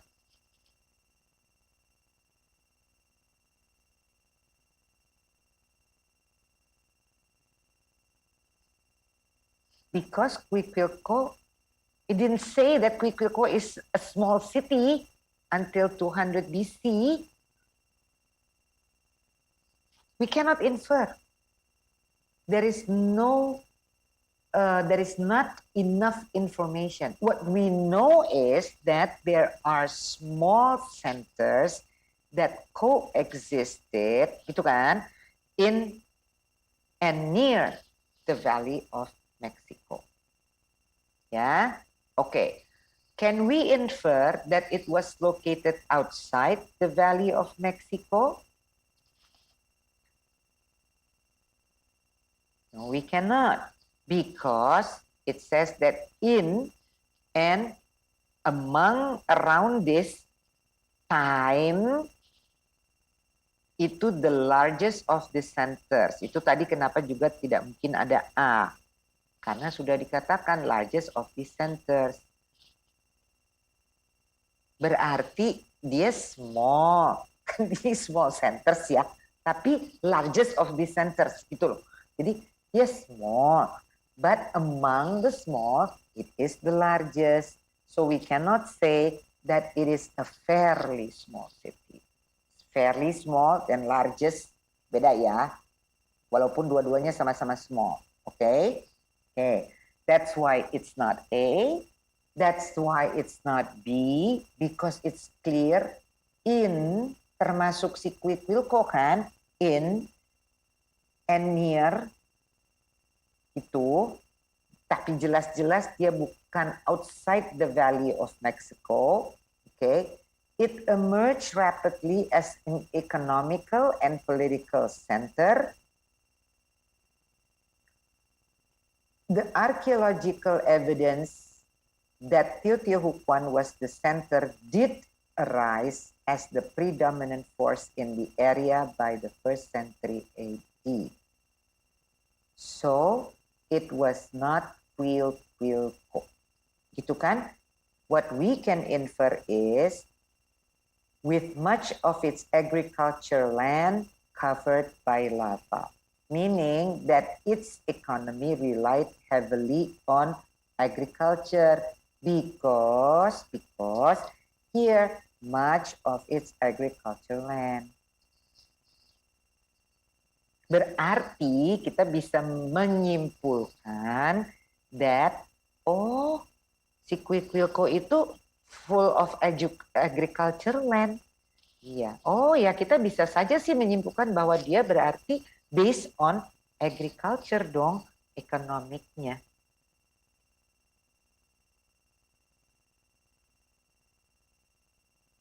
Oke? Okay? Ya. Okay. So, if, okay, guys, listen. All right, now if in the first question, yeah, the first question, I'm going to get it here. The first question was something that I said, it's okay if you just want to go look at regular arranged streets, then you look at words here that are similar in meaning. Maybe not exactly the same, but that are similar in meaning. That's okay, without reading this whole thing. Gitu. But if you have questions like this, you cannot just look for words. Because this is an inference question. It means that you have to understand at least this paragraph. Okay? Yeah, I hope that's very clear. So I'm referring to reading skill. You have the skill to find information quickly, details quickly, related to the question. That's for question type 1. Itu bisa sih kayak begitu gayanya. But when you find questions like this, because this is a higher order of thinking question, that means you need to read this whole thing. And you need to think, because the answer is not there. Right? You need to draw conclusions. Okay? Reading itu lama belajarnya. But if you are patient with yourself, give yourself patience ya. Okay? This is not our language. Itu loh. Right? And this is academic text. And because it's academic, the sentences tend to be very long. Lihat aja ini. Tadi kalian terkecoh juga kan? Yang mana sih ini lagi ngomongin Siti Hukan? Lagi ngomongin apa? Ini kita lagi ngomongin the archaeological evidence. Yang indicates, right? Bahwa Siti Hukan itu begana begini begono. Gitu, right? Okay. Ya. Now, you get lost because of the long sentence. But do not get discouraged. Gitu loh. We can beat this. We can overcome our difficulties by, number 1, we have to develop our reading skills. Kalau tadi gampang, yang nomor 1 itu tinggal scan. Kita kayak scanner aja. Right? But for inferencing question like this is something, this is like, this is a medium to high, difficult question. It requires you to think. If the first question you can answer in 1 minute, the 4th question you will not be able to answer in 1 minute. Give yourself time. Okay? Jadi 57 menit atau tadi 40 sekian menit itu, 30 pertanyaan, berarti 42 dibagi 30. It's not as easy as that. Some questions you can answer just like that. Some questions you need longer time. Okay? Okay. Ya. Nah, jadi what is the right answer? It's economy. Relied heavily on agriculture. Okay. Okay, let's go. Yeah. Now, Santika, can I have like, how much time do I have? Do I still have like 5 minutes? We so far only a little questions coming in, so Ibu can, finish the whole thing if you want, Bu. Okay, so perlu berapa lama lagi? 20 menit? 10 minutes? Is that okay? 10 to 15 minutes is fine, Bu. Oh, okay. Fine. Thank you. Thank you. Right. Yeah. So now, guys, this is question number 7. Yeah. Again, I am just now giving you some examples of what we mean by negative fact, itu kan. Terus inference. So you probably understand that answering a negative fact question is is faster than answering an inference question, yeah. And it takes a different kind of strategy. Yeah. Okay. Now we are going to go to number 7 question. Mana tadi dia si number 7? Hold on. Okay. This one question ya. Okay. And this, nah ini lebih seru lagi. Select the 2 answer choices. So there are 4 choices, right? select the two answer choices that are mentioned in paragraph 5. Ini kita loncat ya, tadi paragraph 1, paragraph 3, and then we go to paragraph 5. Now, select the two answer choices that are mentioned in paragraph 5 as being features of Teotihuacan that may have attracted immigrants to the city. Okay, we're looking for we're looking for features of Teotihuacan that have attracted immigrants. Attracted who? Oh, immigrants. Where? To the city, of course. Now, usually you will see something like this. To receive credit, you must select two answers.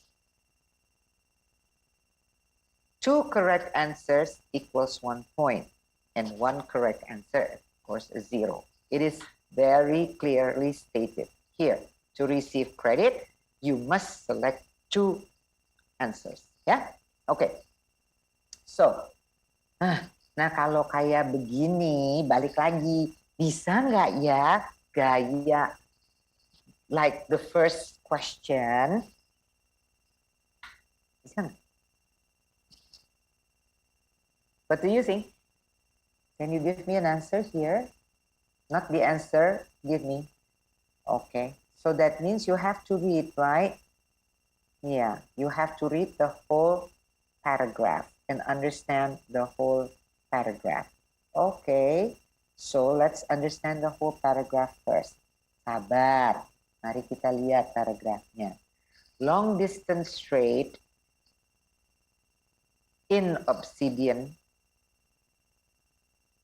Itu saya pisah apa saya jadiin satu ya? Can you just tell me what is the subject? No? Coba deh kalimat satu. Coba kita belajar reading dulu. Where is the subject? Or what is the subject?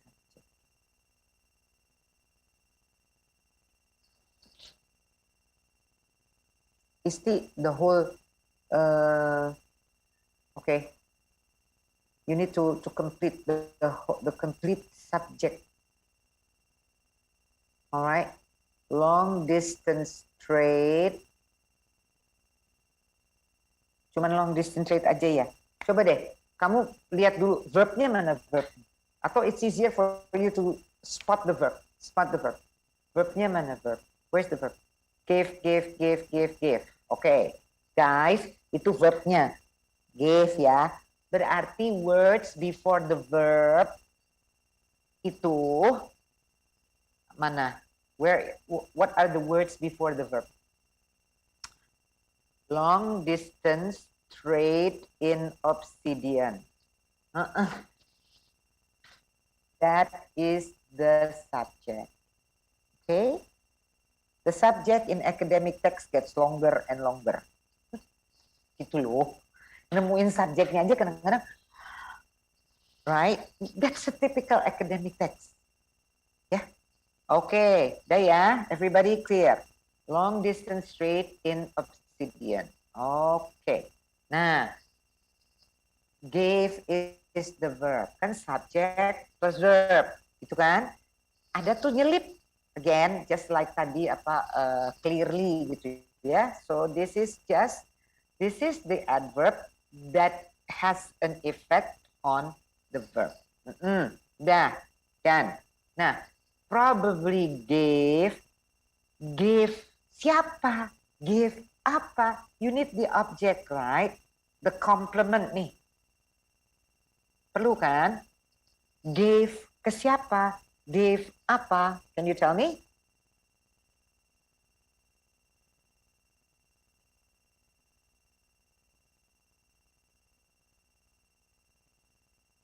Coba deh. Give up. The elite residents of Teotihuacan. Apa yang dikasih kepada the elite residents? Itu kan who-nya, right? Access-nya.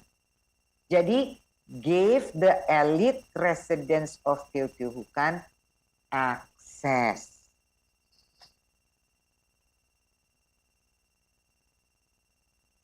Ya. Apa yang dia kasih? Akses. Ke siapa? The elite residents of Tiongkok. Alright. Oke. Akses terhadap apa? Akses terhadap apa yang dikasih? What kind of access is given? Okay. Access to a wide variety of exotic goods. Good. Only to a wide variety of exotic goods, or is there something else? Yeah. Yeah, as well as a relatively prosperous life. Okay. Now that sentence makes sense, kan? That is what we mean, reading in meaningful chunks. Okay, so you understand, yeah? Okay, long distance trade give the elite access to a variety of goods and relatively prosperous life. All right, what's the next one? Such success may have attracted immigrants to Teotihuacan. Oh, jadi because the long distance trade ini in obsidian ini, gitu kan, long distance in obsidian ini gave access to variety of exotic goods dan prosperous life. That success, this is called the success, attracted the immigrants to Teotihuacan. Itu kan? Ya. Oke. Terus, in addition, transitional marker ya, transitional marker. You can use this later on in your hamburger, in your hamburger paragraph. In addition, Teotihuacan's elite may have consciously attempted to attract new inhabitants. Nih, di kamu udah langsung tuh kalau berpikir ada dua. Oh, apa yang attract people to Teotihuacan? Ini, right? The long distance trade in obsidian, right? The prosperous life, the variety, access to the prosperous life and access to the variety of goods, gitu kan? Kedua, maybe it says here that in addition, the Teotihuacan elite may have consciously attempted to attract new inhabitants. Yeah, consciously attract.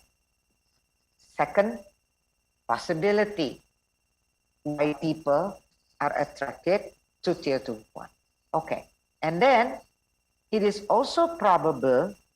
Nah, ini ada in addition. Ini tadi one possibility here in the first sentence. And then in the third sentence, this is the second possibility, right?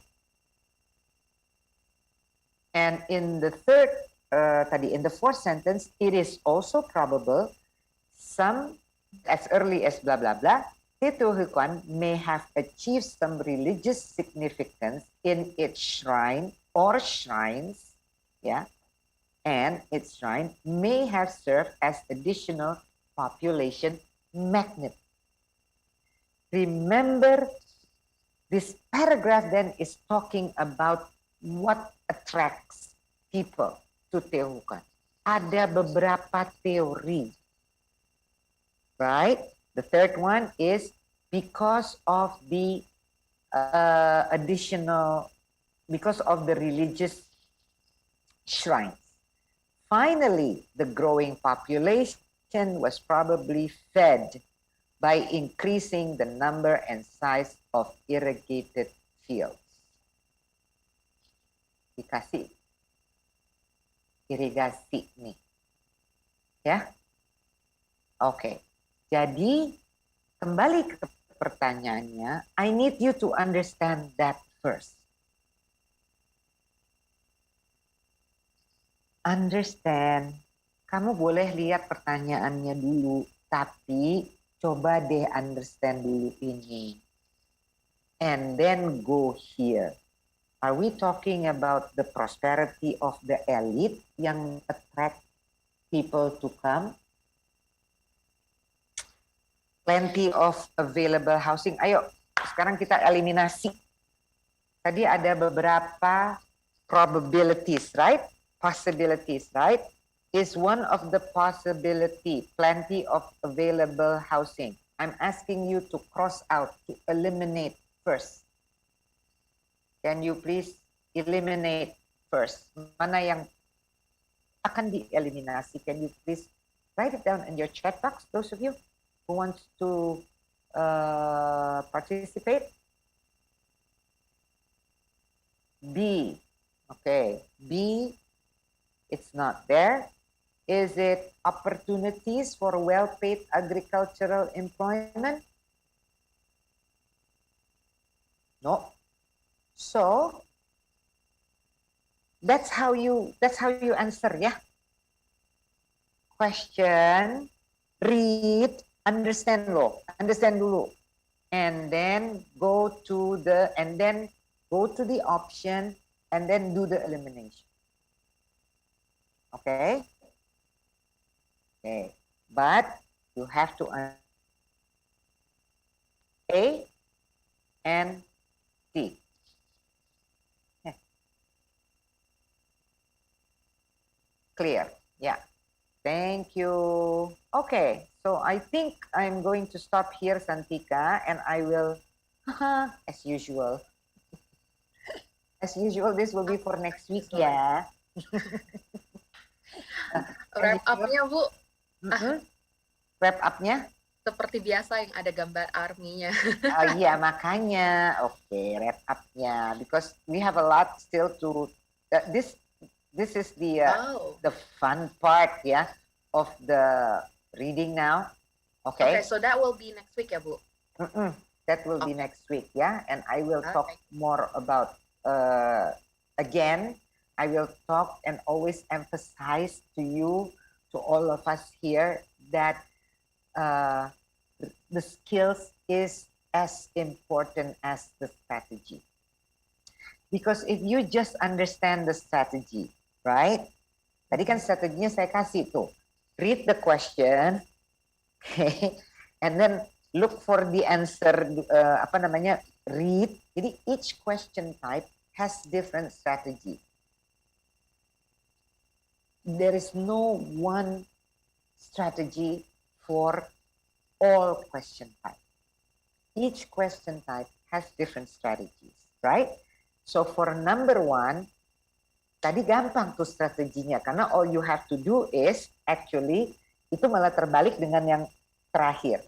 The first one is, you look at the option, karena question type-nya is negative fact, kan? You're trying to find the wrong answer, kan gitu, yang tidak ada on the text.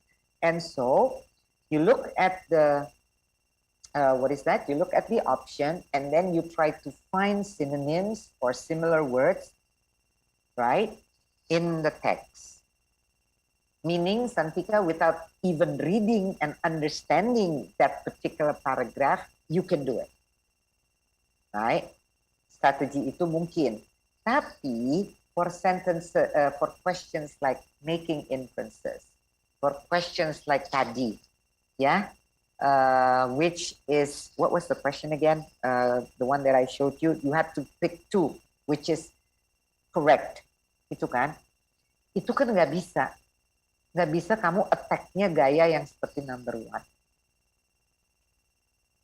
You have to read question, read, understand dulu the reading, and then go to the option. Yeah? So every question has its different approach. And again, whatever approach that you're using, you need to, of course, develop your competence in reading, right? You have to have more ammunition. And one of the things that I introduced to you is reading means that you need to read in chunks. Reading in chunks means that you need to read in meaningful groups of words. Cari dulu subjeknya mana. Nah, kadang-kadang it's easier for us to find verbs first. Baru kita bisa tahu, oh ini subjeknya sepanjang ini ternyata. But it's an academic text, gitu loh. Nothing is simple, yeah, for reading. Because it's long. It's going to be like long sentences. Yeah, it's academic text, right? You've all read academic text before. And that is one way that we can, of course, get more ammunition is improving your reading skills. How? Read in chunks. Okay? Strategi tadi juga sudah saya share. So everything has to be balanced. All right, guys? And next week, for those of you who are still interested in joining, learning more about the questions and the TOEFL iBT reading section, I'm sure you have access ets.org, and I'm sure you know the questions, but then we're going to talk about how we can, of course, develop our reading skills, the important things that we need to do to develop our reading skills, and how we can, of course, sharpen our strategies. Yeah? Okay. Thank you, Santika. Any questions that I have to answer? Yes, Bu. Most of them are for the writing section, so I'm going to read them to you. Let's see. Ini dari Nafasha di Zoom. Hi, Bu Hafil. I have a question. Do we have to create a title for our independent writing? Ini technical, tapi aku juga jadi penasaran. If I remember correctly, aku kayaknya dulu nggak pakai title. Gimana, Bu? Is it needed? No. Nggak ya? Okay. So and semoga it's menjawab. It doesn't, you will not get punished nor rewarded for that, yeah. So I mean, okay. You know, the sample essay that got a 5 is not because that she, that she wrote a title, not simply because she wrote a title. Okay.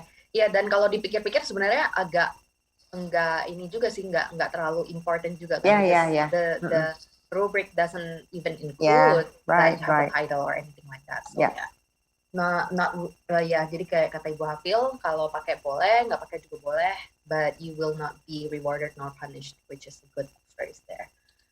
Dari Danya, masih about independent writing.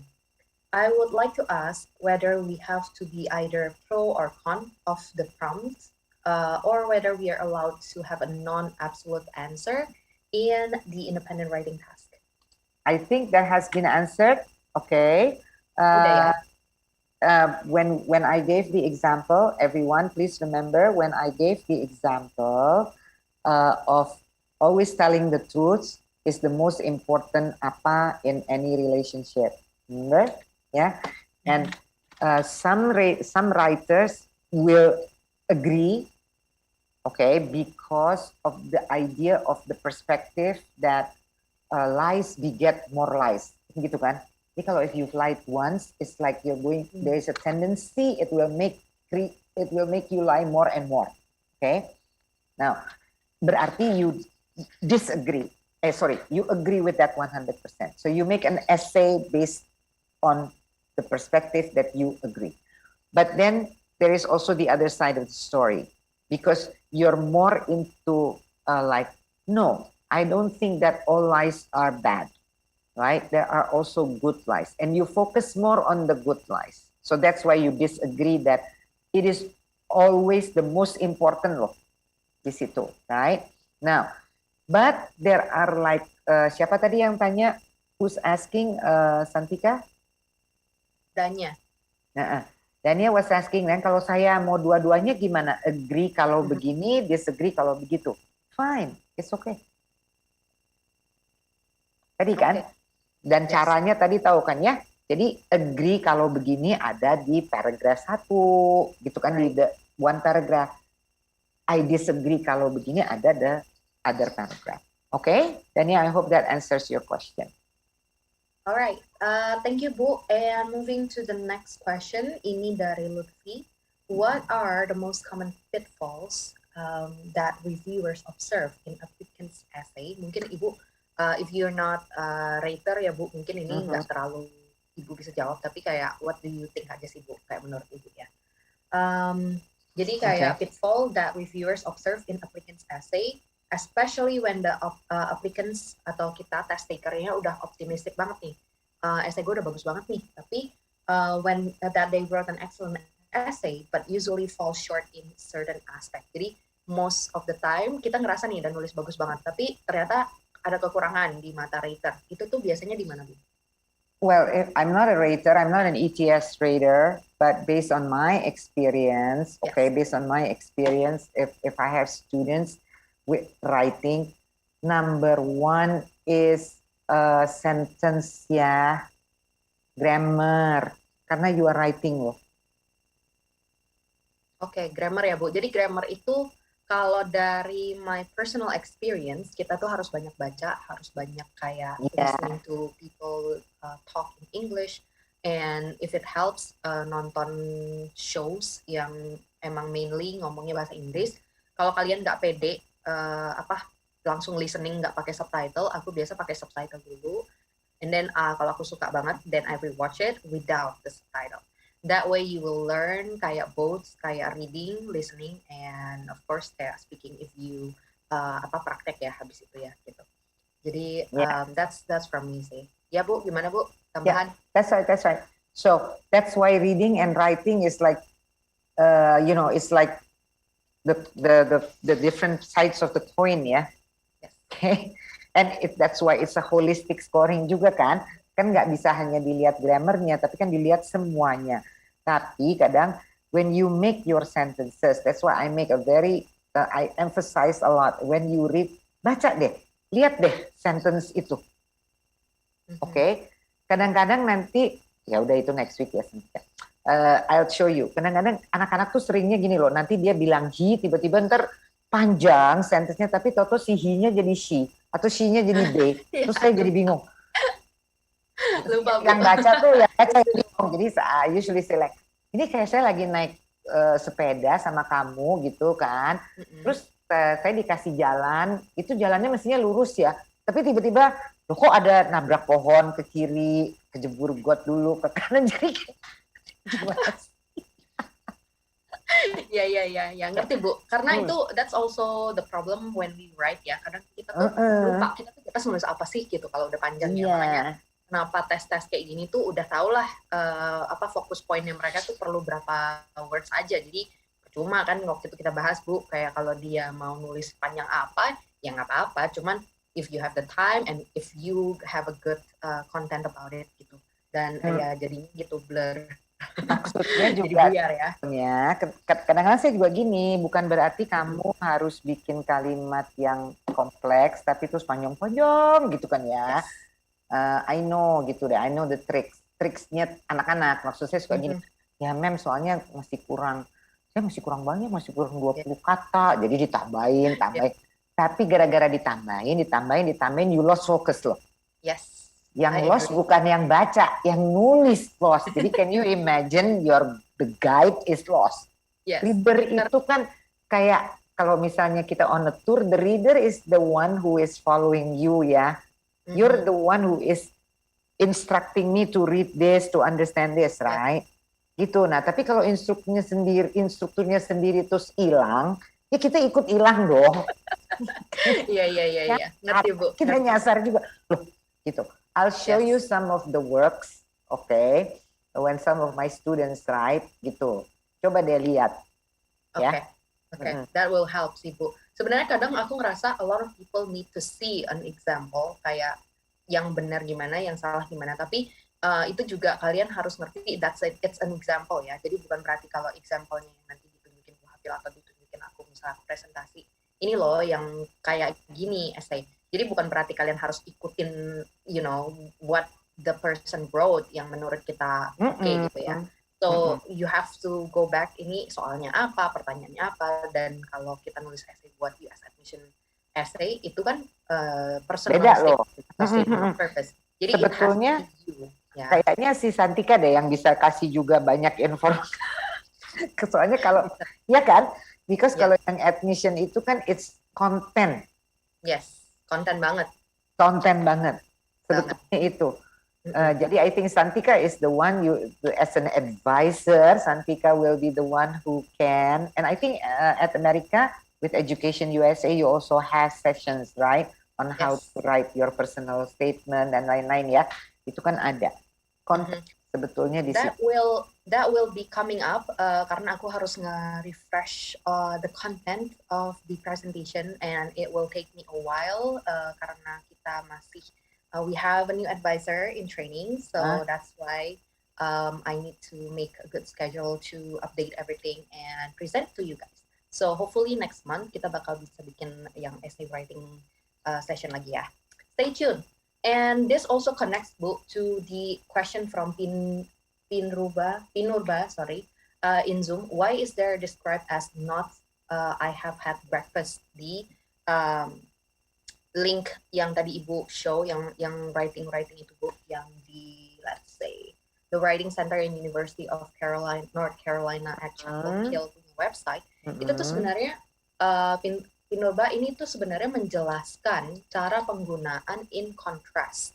Ya, jadi kalau kamu mau pakai kata phrase in contrast di paragraf-paragraf kamu atau di kalimat kamu harus ngerti dulu nih konteksnya in contrast itu kayak gimana. Jadi dia tuh ngasih contoh, in contrast itu tidak bisa dipakai di kalimat seperti I have had breakfast, in contrast I'm still hungry. Jadi itu nggak nyambung. It's a bit hard to explain kenapa it's not applicable in that sentence, karena partly satu, kayak grammar ya Bu, kayak kita udah keseringan dengar atau baca yang kayak gimana, and so when it's not like that, we kind of know kayaknya ini secara grammar nggak bener deh. But Ibu, if you have a better explanation, please help. It's going to take a long explanation. Nah gini nih, tapi gini ya, siapa tadi Pinurba, right? Yes. Pinurba, okay. That's why you need to read that, gitu. That's why, because sometimes, because we say that the more canggih your vocabulary itu it will reflect to your, I mean, you're giving the impression to the readers that you know a wide range of vocab, gitu ya. Jadi you try to be sophisticated, gitu loh. Nah, tapi jadi anak-anak itu biasanya dia pakai thesaurus, memang main thesaurus. Memang saya bilang you harus main thesaurus juga gitu to of course build your vocabulary ya. Oke, your vocabulary kemampuan kamu. Now, but anyway kadang-kadang dia main plak ambil tapi tidak sesuai dengan konteksnya. Gitu. Yes, konteksnya jadi penting ya. Jadi kalau kamu baca juga di web yang tadi Ibu Hafil share, itu juga nggak cuma in contrast, tapi however, sama on the contrary, dan lain-lain. So you can see the difference of the usage with the same sentence. Kalau pakai however, bisa tuh yang I've had breakfast, however, I'm still hungry. Gitu ya. Jadi kalian belajar konteksnya, kenapa sih bisa beda dan segala macamnya dari situ. Okay? And apply it to your essay. Kalau kamu udah pede, kayak ini pasti benar nih cara penggunaannya gitu. Kalau belum pede, jangan dipakai, oke, daripada salah. Gitu. Oke, for the time being begitu dulu deh, ya. Yes, for the time being gitu dulu. Kalau kamu masih bingung ya. Ini dari Cory, Bu. Jadi kalau misalnya kita baca phrase dan question, jadi essay yang the reading text yang dikasih dan ada pertanyaannya, kita udah tahu nih jawabannya yang mana. Misalnya aku udah tahu nih jawabannya B. Do I still have to read the rest of the options? And ini ada term POE for all answers. Itu POE itu apa, Bu? Which one was that? Okay. Ini Cory yang nanya. Jadi, should we still read the whole answers to answer, atau kita langsung jawab aja B and then move to the next question? I always ask my students to recheck. Jadi dibaca dulu lah ya. Kira-kira pilihan yang lainnya apa? Siapa tahu ada yang lebih best answer ya. Tadi kan sebetulnya udah ketahuan ya. Tadi dari B. Jadi kan maksudnya Cory gini. Kita udah tahu nih si B, bukan si C, bukan si D lah, right? You already know that, very clear. But I usually still ask my students, coba you glimpse dulu deh, you sure? Lihat juga si C sama si D-nya, gitu loh. You sure it's not C, you sure itu B, you sure nggak ada lagi nih, ya. So it's always good to review all the options. Okay, I agree, Bu. Okay, moving to our last question. Ini dari Gemma. Bu Hafil, can you give me some tips to face science type of reading text? Sometimes I face difficulties in understanding it. Coming from my experience reading so many essays from different advisees who have different types of job, different field of study and everything, you don't have to understand every scientific terms. It's just unrealistic for for you to understand everything, especially ini kan tes kamu nggak tahu kan nanti soalnya kayak gimana. So it's unrealistic for you to understand everything, but you need to be able to grasp the concept or the theme or the context of the text supaya kamu bisa ngejawab. Gitu sih kalau menurut aku ya. Ibu, what do you have to say about this? Okay, this is from Gemma. Gemma. I think we have already discussed this also ya, that academic text itu pasti dia terstruktur kan, it's well structured, and the structure is always like you have a claim, there is always a main idea, right? And then there is always a statement saying A, gitu. Misalnya, meerkat is tadi, atau the sentinel is performing the acts of altruism. And then, itu pasti kalau academic text itu the next sentence-nya itu is the argument, is the evidence, right? Is the elaboration, the support. Jadi, kamu cukup walaupun you are not familiar with the subject, I know what you're saying, that you're not familiar with the subject, right? But if you understand the structure gitu of academic text, itu pasti kamu sudah bisa tadi yang Santika bilang, kamu ambil aja gist-nya. Nah, gist-nya itu udah pasti kamu tahu tuh, kalau dia ngomong apa in the first sentence, pasti nih urai, the next few sentences is actually elaboration kan? Gitu.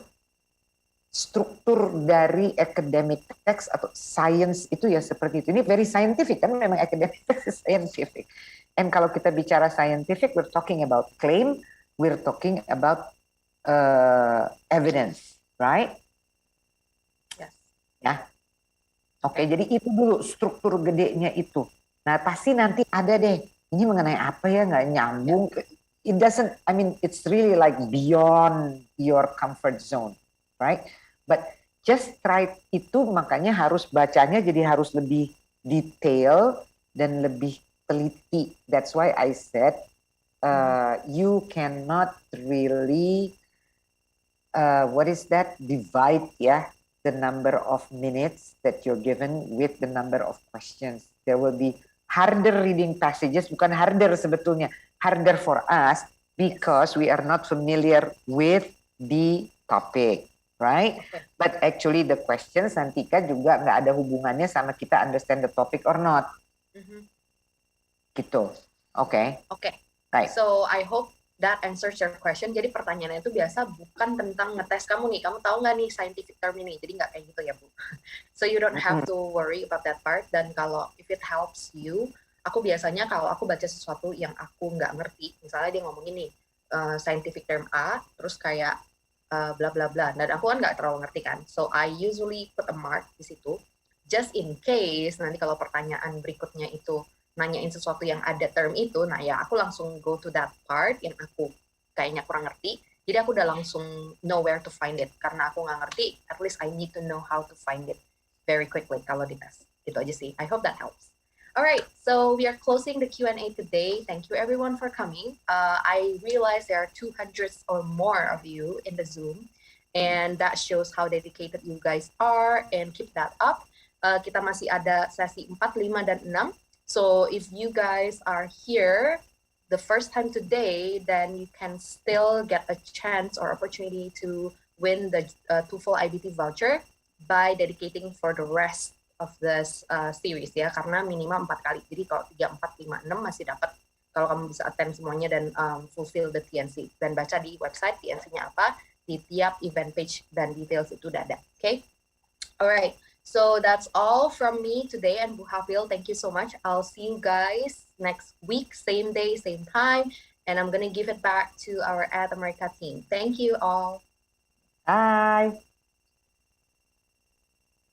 Thank you so much, Bu Hafil and Kak Santika, for today's insightful session. Earlier in this event, we asked our audience, the question was, is it true or false? Note-taking is not allowed during listening section. And the answer is false. In fact, it will be very helpful. Thus, you must practice your note-taking and maybe come up with symbols to represent words so that you can take notes faster. Shout out to Uti Hana Shafitri from Facebook for answering correctly. Thank you to everyone who has participated to our question of the day. Don't forget to tune in next time and catch a chance to get a live shout out from us. Now, you may be wondering, how can I develop an awesome idea with a place like this? Very easy. You can simply send your event proposals to us by visiting our website at www.atamerica.org.id. Select Create a Program and go to Collaborate with us. All the event proposals will be reviewed and your event might be featured here soon. While you are on our website, don't forget to subscribe to be our membership to get our weekly event updates. Well, that wraps this episode. It's been fun. Unfortunately, we have to say goodbye. You can follow us. We are on social media, Instagram, Twitter, and Facebook at AT America. You can get fun content and so much more. Also, subscribe to our YouTube channel. Again, thanks for joining us. My name is Aninda and see you next time. Bye-bye.